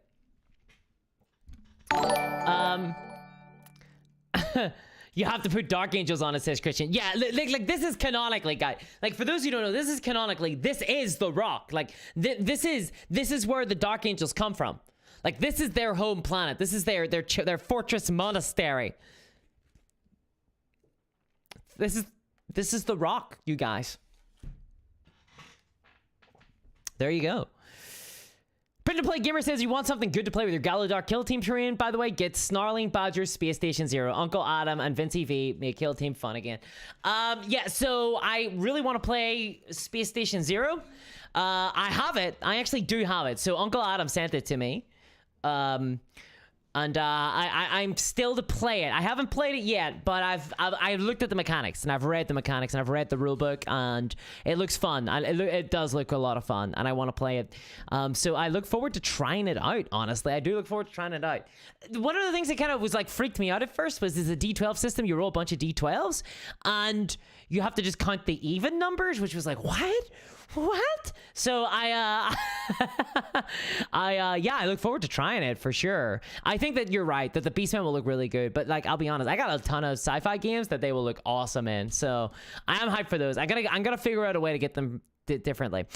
It's so lame though, isn't it, to be in a situation where you're like, I have to try and figure out how to get this group of models that I like the look of outside of this really massive box set. Don Jackson, thank you very much for the $5 donation. Says the new game by you called The War of the Rock. Sure, I buy that game. I don't know. So there's definitely been like a rash of influencer games, we're gonna call them. I know a lot of people shy away from that term influencer, but there's definitely been like a lot of content creator games, right? We've had like Idols of Torment, which by the way looks really fun. Obviously, Vincent Ventrilo and Uncle Adam, they starting Batch of Studios, they have a bunch of games now, right? I think in a lot of ways they kind of kicked it off. Ash Barker has he has 2 games now, right? He has a couple of games. Actually, I think he has a couple of games now. I think it's more than 2. And he has an expansion for the Silver Bayonet coming out as well. I think that's Canada is what he's coming out with. So like, there's a ton of like content creators are coming out with their own games these days. Honestly, it's kind of funny. So if I were to do my game, I get a game. I don't know if I want it to be War for the Rock. Just like, okay, guys, for number 1, okay, step number 1 of War of the Rock, you need to go on eBay and buy a rock. All right, you gotta buy this rock, like this size of rock. It'll be really hard to tell which rock is this size because I bought this one by accident. I thought it was a lot smaller. So like, look for rocks that might look a bit smaller, but objects in the mirror, are closer than they appear. So like, maybe check it out. That's step number 1. Step number 2, haven't thought that far ahead yet. Yeah, so that might put people off. Like they might be like, okay, Discourse Minis, probably not a great game designer. Gonna get rid of it. So I don't know if War for the Rock is like the best like opening salvo. Maybe like 3rd game, you know what I mean? Maybe like 3rd game. Maybe I can get away with it. Curious, you play Darktide or Vermintide? Asked Silverthorn Goodtree. Yes, I do actually. I play Darktide, and I also have played Vermintide too. I've played both of those games for sure. Jason says Uncle Adam made me want to play Kill Team. Yeah, Uncle Adam is great.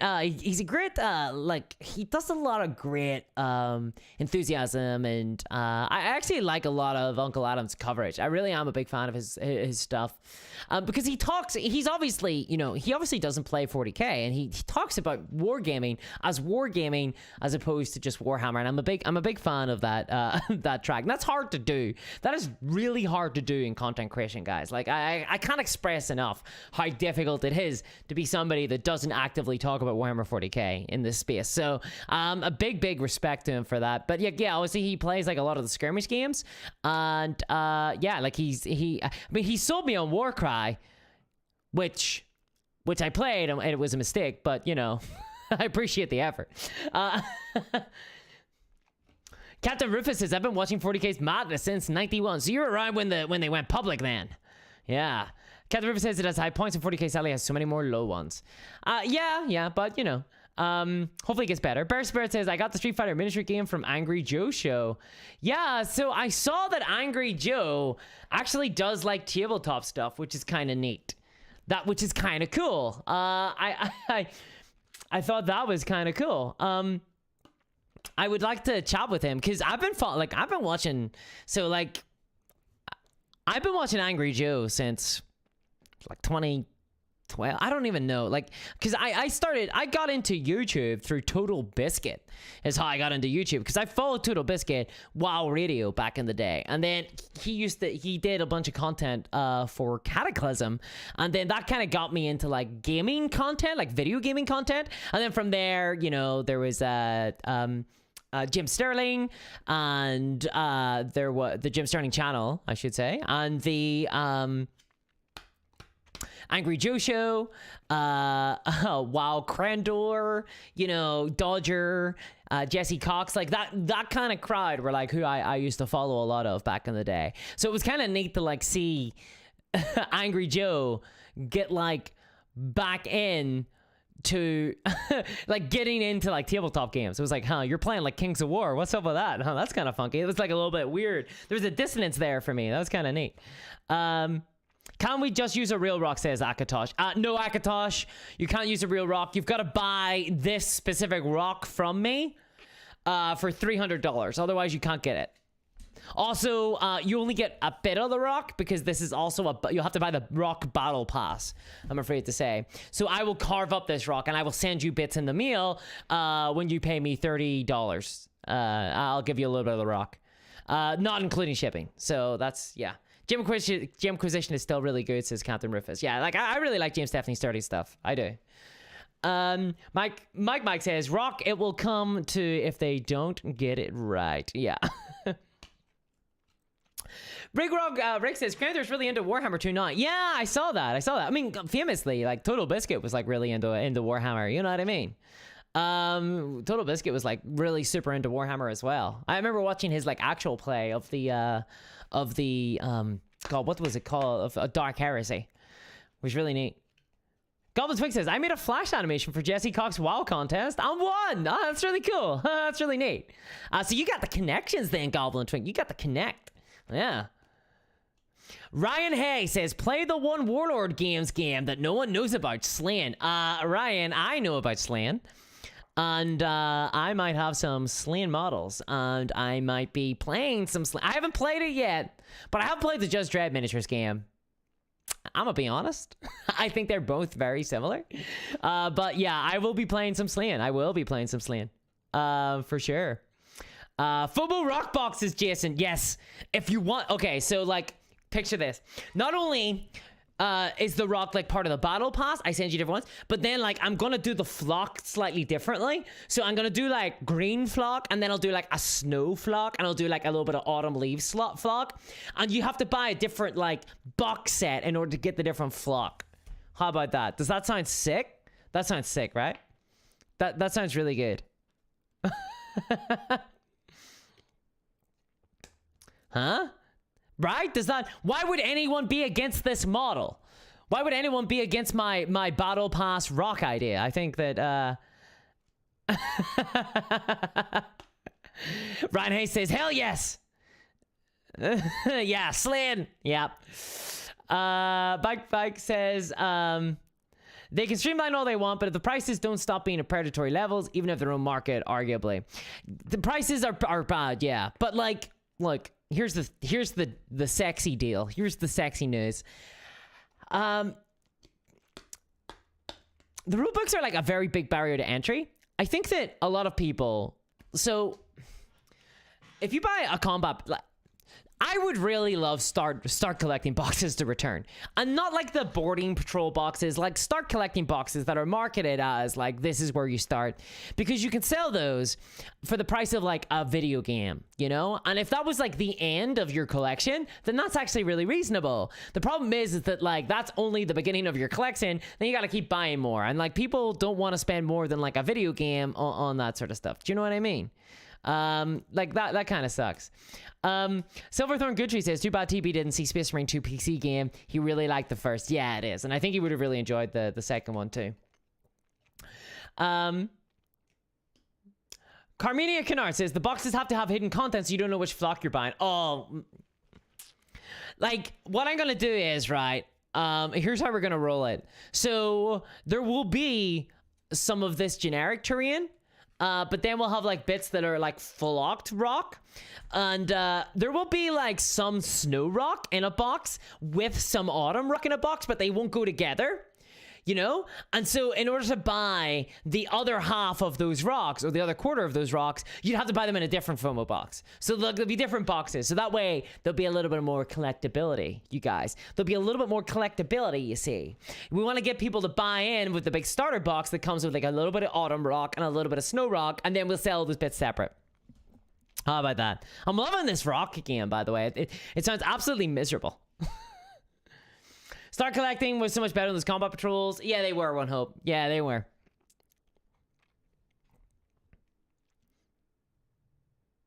It really was. It really was. Renee says, do you announce the release of Rock 2.0 when you've been sent last piece? The moment we're getting close to the end of the rock releases, yeah, there'll be a new edition of the rock game, obviously. I mean, we're not... What would you expect me just to be done? Just to be done selling it? What? No. That's not how this works. That's not how the season model works. We're on to the new season. Guys, you can't sell rock STL files. If you do that, I'm going to send letters. I'm going to send letters out. You can't do that. Do not sell rock STL files, okay? The idea of a rock belongs to me. I made the first mini. I made the mini. You can't sell this rock as an STL file or anything even resembling this. The moment I see like something that looks kind of vaguely like a rock, I'm going to be like, that's actually infringing on my rock IP. So this is like my rock. This is my rock IP, guys. This is my rock IP. It's my universe, and I have to do it, by the way, because there is a legend, there's a myth out there that companies have to like proactively enforce their copyrights, even though there is no such legal requirement. But I'm gonna continue to pretend like that's the case, so that I can then continue to go out and go after people who make anything that vaguely lumpen shaped. I'll be like, that's actually a rock, and I own all the concepts of rocks. And people will be like, here, but isn't there like this atlas or these like Google images from like 15 years ago that show a rock? And I'll be like, no, I invented it. See, see this flock here? This idea of flock on a rock is from me. Flock on a rock is mine. Totally Discourse minis. So anybody who has like any level of lumping like solid bit, and it could be anything. Like in theory, you could be using that. It's kind of infringing on me, right? You can say arguably that it's the same product. So it's causing confusion in the marketplace. People are like buying these like rocks and they're bad quality, and they're like, okay, so the Discourse minis rocks are bad. And I'm like, no, see, it's ruining my marketplace. So I'm going to send out letters to you guys. By the way, don't ignore them, because if you ignore those letters or have your own lawyer respond to me, I'll have to back down, because obviously I'm standing on a house of cards, and if we ever get into a courtroom, a judge will actually tell me that I don't own the idea of a rock. But I don't ever want to get to that stage. I'd prefer to just send out my mean letters. What's up? Well, people don't like that. Well, that's a bit surprise. No, you can't sell stone STL files either, because I won't be able to Google those and ever find out. So don't do that. It's kind of, yeah. Guys, steal everything, especially game mechanics. Steal game mechanics for real. Because I want better games. I want the best games. Sir Thorpe says, actually, you should call rocks as rocks for trademark purposes. Well, that's what happened. That they're ROKs. ROKS. Yeah, rocks. Yep, that's it. Mike, you want a shiny rock with cool upgrades? That's fine. I sell an upgrade sprue for the rocks. There's got pebbles and stuff. It's cool. I know some people were saying that I could have sold those pebbles with the rock, but I didn't want to. I figured I could just sell you an upgrade sprue later and make more money, so I did. So there. But don't worry though, I put a little bit more effort into the upgrade sprue than I would have if I was just selling it alongside the rock. Yeah, maybe. Probably not though. I probably didn't do that. Can I use my own proxy rocks? Ask PA Gaming Dad. No. You won't be allowed in any of my conceptual stores. You cannot use your own rocks. You have to use my rocks. Guys, this is a luxury hobby. The rock hobby is a luxury hobby, okay? No, you don't have to own rocks. You don't need rocks to survive, okay? So it's perfectly fine for me to do all these things. Right? You don't need rocks to survive, so it's perfectly fine for me to make all of these decisions. Guys, right? So I think that's only fair. There's no other thing. There's nothing else to consider. There's nothing else to consider. Rock, paper, scissor, abandonware says, but yeah, well, scissors weren't selling, so we just got rid of them. We still sell them, but we just don't care. at all. We kind of pretend to support scissors, but we just don't do it. Yeah, proxy. No, do not proxy. You don't get the proxy. God damn it. There's going to be people out there with like 2D paper versions of rocks. This is wild. You're not allowed to do that. Yeah, so like feel free, by the way, guys, to give me lots and lots of money for a bit of rock, by the way, because it's totally reasonable. The rock, I mean, inflation is a thing, you guys, so the prices will keep going up, yes. I know that you weren't expecting such a steep price increase, but we just had to, so there we are. The scissors are only in Finecast. No, not even I'm that awful. Not even I'm that awful. Stuart Thorpe says, yes, red rocks go fast, blue rocks are lucky, and purple rocks are invisible. Yeah, I love that.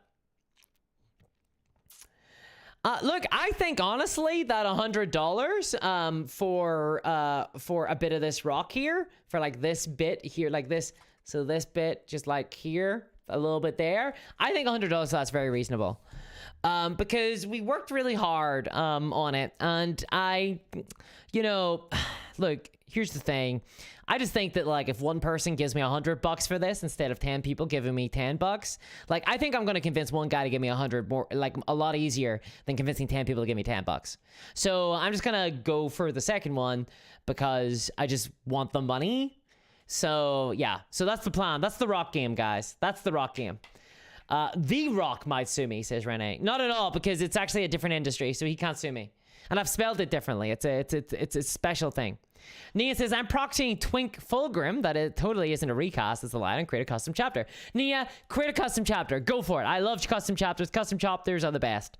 Custom chapters are the best. Captain Rufus has asked, epic skill rock? No, never. You're never going to get it unless eventually I just figure there's enough money there for it. But I don't think there is. So no, I'm never going to support it. And you're free right now to go and like build your own like epic skill rocks and like create epic, like, you know, STL files of epic skill rocks. I just don't care about it enough. But in 20 years, whenever I figure out that actually there's loads of money to be made, I will come back down on you with a vengeance, like a ton of rocks, and I will crush your hobby. Okay, and then I'll sell you some overpriced rocks that are epic sized. Guys, it's a very simple business model. What aren't you understanding? What don't you get? Guys, I think you can tell that it's like 5:30 in the morning for me, because we're now like a half an hour into this rocky game, and I don't see any end to it. So I have to stop. But before I do, I want to ask your opinion on something. What is your favorite mechanic in any war game? Go, give me your favorite war game mechanic ever. Did they announce Lionel? Yes, they did. Not an Inquisitor. Yes. What war game did you play, and did a mechanic happen and you just went, oh baby, that is good. That is so good. I think, because I think I know what mine is, but I want you to tell me what yours is. Yeah. Epic skill rock is sand. Oh my god, it is. It is. The rocks will not be multi-pose. They will be mono-pose, and you'll be limited to the type of rocks that I sell. Totally limited. Totally limited. You go, I go, says Andrew Fairbanks. That is Andrew Fairbanks' favorite mechanic in Night of Warriors. You go, I go. My goodness. Rolling dice. Yeah. Oh, we got 2 already for the dice activation. Goblin Twink and Redwall. Dice in a bag. It is fun, isn't it? It is fun. It is fun. I love the activation system in bolt action as well. For those who don't know how it works, honestly, I'd love 40k just to take it and just be like, yeah, we're gonna do it. How it works, you put dice in a bag, a different color for each player, and then you pluck a dice from a bag, you pull a single die from a bag, and then whoever's colored dice it is gets to activate one of their units. And that's how it works. It's like, it means that like it's chaotic. You don't know who's gonna go next. ARO and Infinity. Wow, you love the reaction system, Robot Jones. I actually played Infinity and I did not really like the reaction system. I think it's because I'm really bad at the game and I kept getting killed on my own turn, and it really frustrated me. Control Hands and Malifaux is kind of low. I've never played Malifaux, so I don't know Control Hands. Jason loves rank and flank. Auto counter attack, says Bomb. Blood Bowl turnover, says Rick Rog Rick. Woo! Okay, wow, that's a spicy take. That is so spicy. That is such a spicy thing. Turnovers, wow. So the reason I don't like the turnover in Blood Bowl is because it actually the optimal way to play the game because of the turnover system is to be really risk averse. I actually don't like that. I prefer whenever you can be really, really risky. But I do get it. Like I like Blood Bowl when I'm playing like a crazy snotling team that just does not give a hoot. A hootenanny, and they just go for it. I think that's a lot of fun. Secret movement, says Bohemas. Oh, that's a good one. That's spicy. That is spicy. Ooh. A single knight as a kill team, asks not an Inquisitor. Ooh. Late Night Player says the way Marvel Crisis Protocol has players build their squads. That's another one of my blind spots. I haven't played Marvel Crisis Protocol, probably because I'm not like the biggest fan of the IP. But I like to play it. I like to try it because I've heard really good things. Shadowrun spell casting, says Silverthorn. You bring 2 color sets of 20 Ds each and roll metric. Fuck, that made a massive sound too. I've never played as a wizard in Shadowrun. I always play as a hacker. Every single time. I just can't help myself. The pin system, says Goblin Twink. Yeah, you see, I think the pin system might actually be my favorite. My favorite system.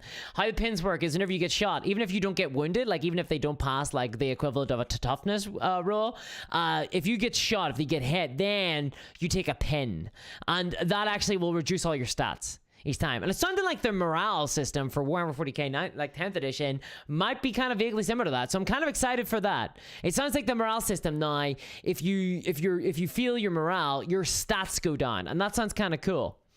The interrupt system for Jagged Alliance 2, says Yarrowplane. Neat. Flanking in Star Wars Legion, and of course the random activation, says Bear Spirit. Yeah, I love the random activations. I love the card initiative system in Star Wars Legion as well. Turnover is just mean. It is very mean. The movement dial, says PA Gaming Dad. I actually did a video like a really long time ago. It's one of my first like big videos. I kind of hit it on a lot of the kind of, bespoke little systems, like bespoke things, but I think I've cooled a little bit on them. I think at the time, like Fantasy Flight Games were like bringing out like a bespoke like measuring widget for every single game, and it was starting to annoy me a little bit. It was starting to annoy me, but I think I've cooled a little bit on them. Doom Driver critical hits. Yeah, critical hits are always good. Anthony says, I'm a weird case, newbie to wargaming and play TTRPGs with a solo Orcrow system. That's pretty cool. You might enjoy, you might really like Rangers of Shadow Deep then. Would probably be like a really good solo game. The Silver Bayonet as well. Basically, Joe McCullough games tend to be very good for like solo gaming. Silver Bayonet as well. Literally specifically like this book. So this actual book. Let's say goodbye to the Rock, everybody. Can everybody say goodbye to the Rock? The Rock acknowledges you. Is there anything more discourse miniatures than just a giant rock of pain? Yeah, look at this. Check it out. So, if you're into solo gaming, the Carpathians, like the Silver Bayonet, specifically the Carpathians, might be for you. Like, it's genuinely, it's a game set up for solo play. It's just for solo play, exactly. And I think it's like you're going into like Dracula's castle. And you're going in and you're having to go in, like, there's like a specific scenarios, and then you follow them through and you go into the next one. It looks like a lot of fun. I really want to play it. I really want to try it out. It looks really cool. Bam! Thank you very much for the $2. It says automatic counterattacks, force sacrifice. I actually don't know that one. What one is that from? Bam. Fare thee well, Rock. The art in this game is really cool. I really dig it. I really like the art. You can't really see it there as well. Yeah, I really dig the art in this. It's very neat. Plus, you gotta love a scenario called the Torture Chamber. But what is the automatic counterattacks for sacrifice? I actually don't know them at all. How does that work? Everyone's so sad to see the Rock gone. It's kind of, you guys, I'm gonna get the feeling you guys love the Rock more than me. Yep. I think you just like the Rock. Like, you guys are, yeah. The view counter is dropping since the Rock left. What the hell? Come on, guys. That's wild. Am I seriously going to bring the Rock back? Oh, God, you're all like, I'm sorry, but it's Rock. Oh god, yeah, you guys. Donkey Kong says, I don't really like solo play. I like to socialize. So I love to play against other people, and I prefer it over solo play. But I do really appreciate solo play because I end up.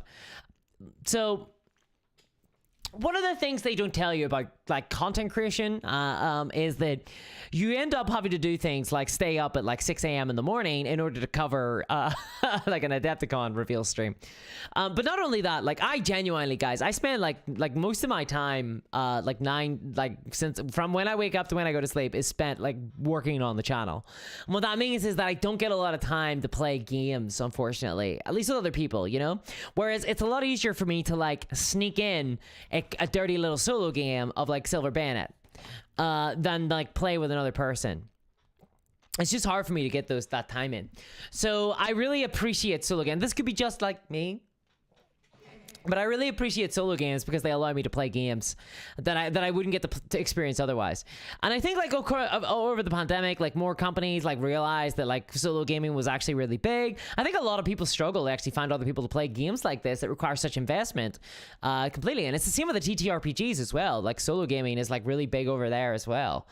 So I mean, I get it, you know, and I get it. But I do agree. I think if I have a choice of playing solo or cooperative, like I'm going to go cooperative. I'm going to play with somebody else. You know, and to see him like I will always prefer to play with other people because I just think it's a lot more fun, and you get to share a story with somebody. I think that's a really important part that solo games don't quite recognize. You get to share a story with somebody. Guys, hold on one second. I'm writing down for my rock game. I'm like shared universe.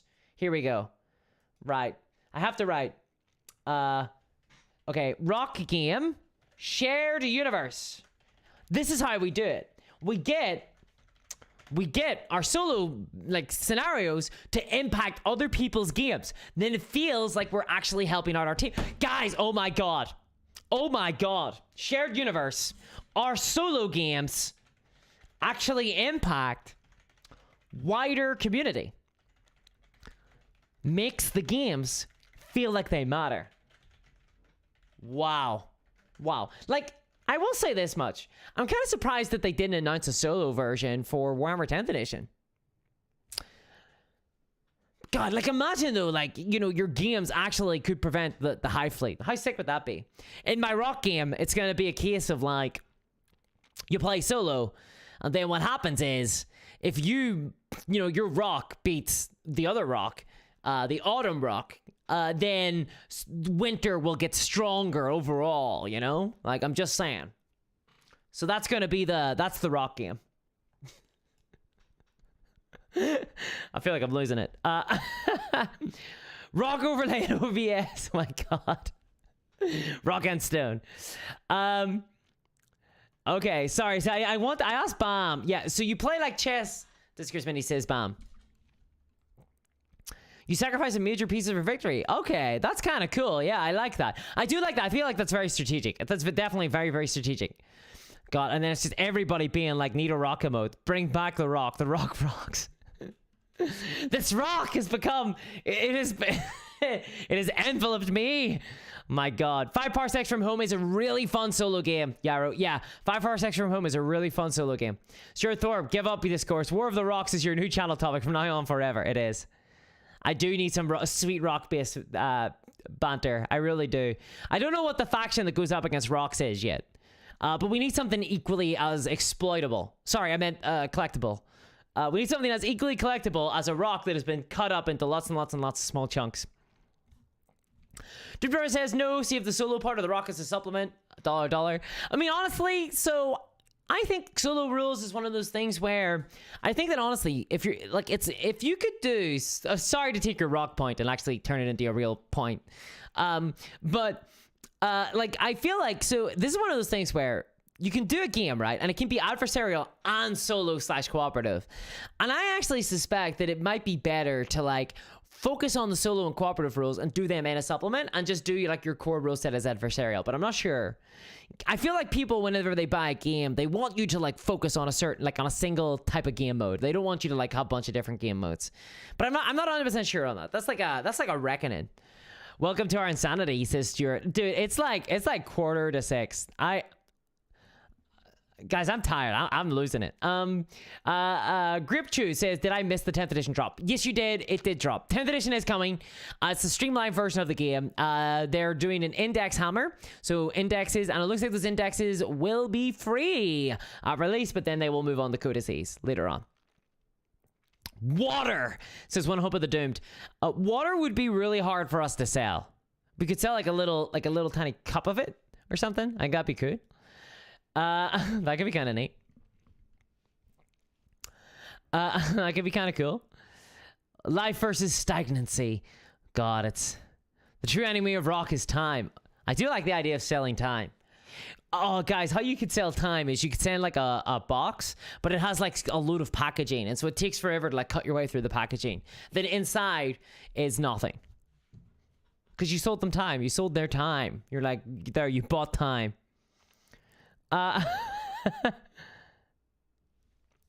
and Play Giver says the key to a solo game is AI for the adversary force. Other than that, it's the same as a PvP game. I can see your point. I actually have a little bit of a spicier take on that. I think for a solo game, I'll say this much, okay? I don't think this is like what a game needs to be. And I don't think that this is like, if I buy a game and it has a solo mode and it's like basically an AI system, like an engine, a god machine for the opponents, that I can just like then work off of, I don't feel like I got screwed. I don't feel like I was tricked or like I lost money in any way. But what I will say is that if I create a game and it has a solo mode, if I were to create a game and it had a solo mode, I think that I would probably create a campaign, like an actual like sort of game mode where there are scenarios and you go through them.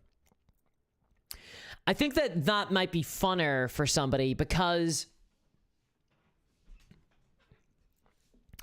it has like a lot more narrative to it. Now, that said, there are 5 parsecs from home, which has like a very good solo mode as well, and it really encourages you to like hobby and stuff like that and like build models and things, and that's cool. But I think personally for me, I think I like it when there's like a little bit of a story. One Hope of the Doom says, no, the box decays over time. You sell them the time, and when the box is gone, they need to buy more. I love it. Disposable models. Why hasn't Games Workshop sold those yet? That like melt in the rain. Where's those models? Come on. That's true. Googly eyes for the rocks. Very Son of Mouse says, love you more than rocks discourse. You say that, but everybody started leaving the moment the rock went. Guys, I think I have to go. This has been absolutely joyous. Thank you so much. But I think I have to go. I am incredibly tired. I am starting to like genuinely consider the rock game. It's getting too much. I hope the Ultramarines lose this tyrannic war, says Justin. Yeah, like, so, I mean, like, look, I want to be hyped about the kind of fluff stuff, you know, and like, oh no, there's another Tyranid fleet. But like,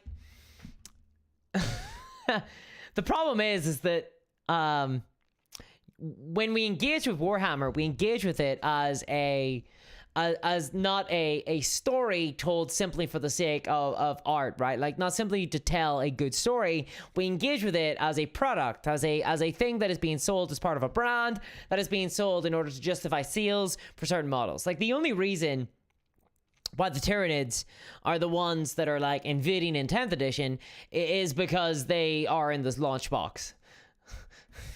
Like, let's be honest, you know, and like they were due a range refresh, and so this is the big range refresh. So I think that like I'm not concerned for the health of the Imperium. Like I'm not worried, basically. I'm not sweating. I'm like, oh my god, how the guys, the Tyranids are invading. This is a bigger hive fleet than ever before. How the hell is Guilliman going to get out of this one?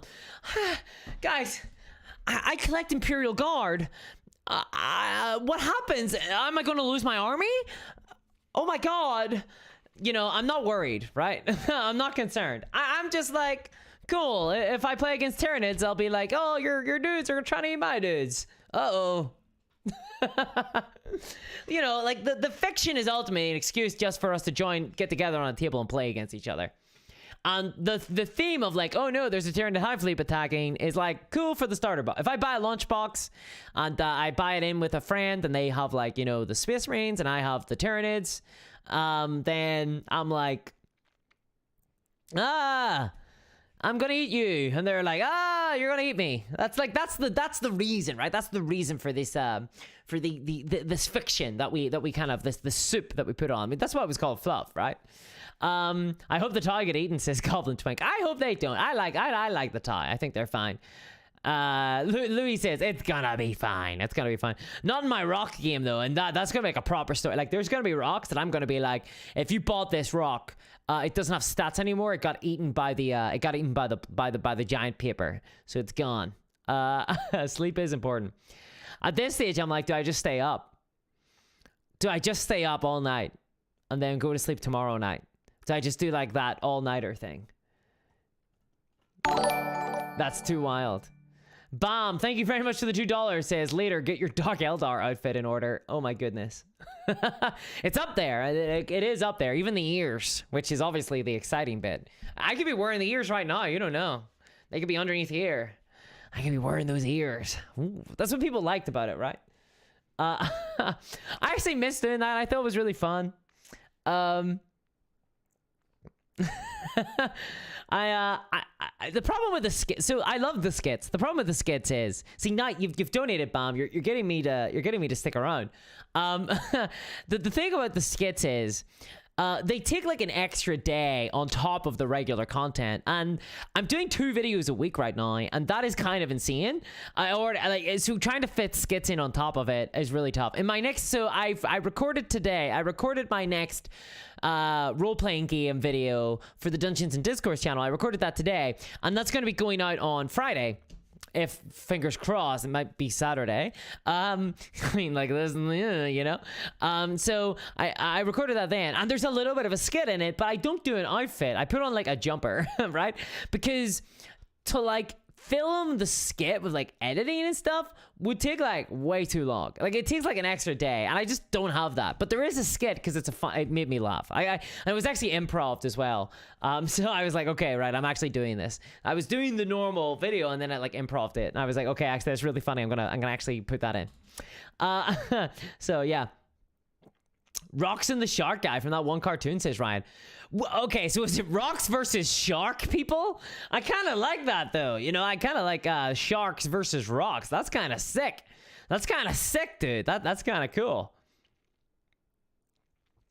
There is always going to be more Neds. There's always going to be more Neds. Yeah, hell yeah. Froppy says, just got up. What did I miss? You missed the new goddamn sensation, a new rock game. You missed the rock is what you missed. And I guess there was like a 10th edition or whatever, or some game, and like some fella called the Tiger. So that was kind of neat. Did somebody say Elfiers, says Jason? Hell yeah. Okay, guys, I'm gonna go now. Gamehead says, Discourse, I'm making a TTRPG. How do I send you a review copy? Just reach out to me on discourseminiatures@gmail.com and send that on through. And I will try to get back to you. I'll try to get back to you.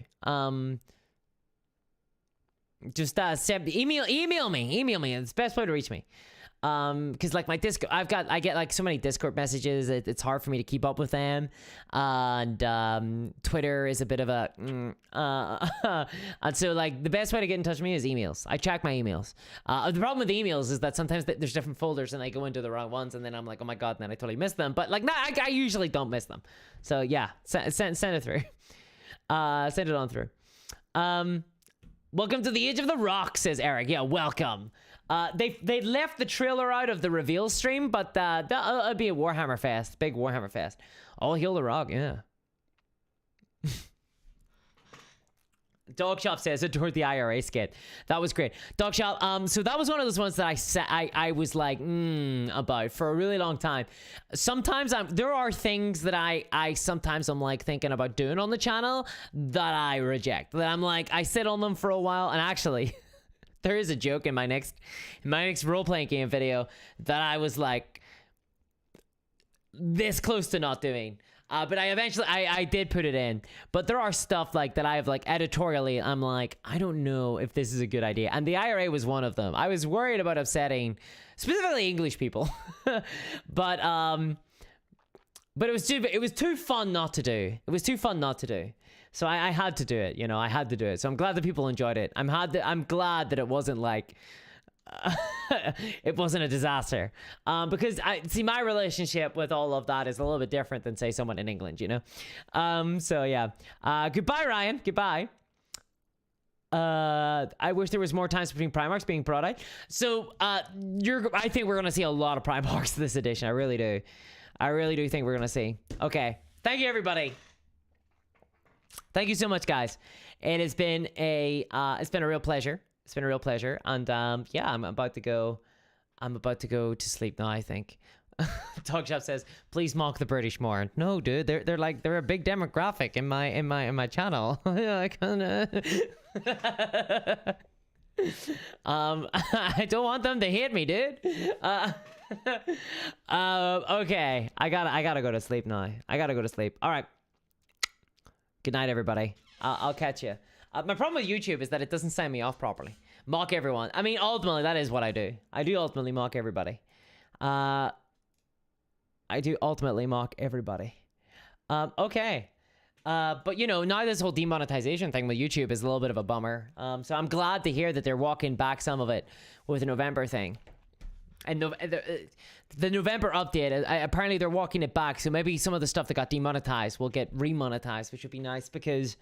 let me tell you, there is nothing worse than working for like 4 or 5 days on a video, working to do it and then sending it out there and then moving on to the next one. And then you just don't get money for it. It's like, it really sucks. It's like, goddamn. It's a real bummer. It's a real bummer. Support people on Patreon, people. Anyway, guys, yeah, I gotta go to sleep. So thank you so much, you guys. Do not mock rock. And I'll catch y'all next time. How the hell do I end this thing? Sorry, I have... Okay. Goodbye. Bye-bye.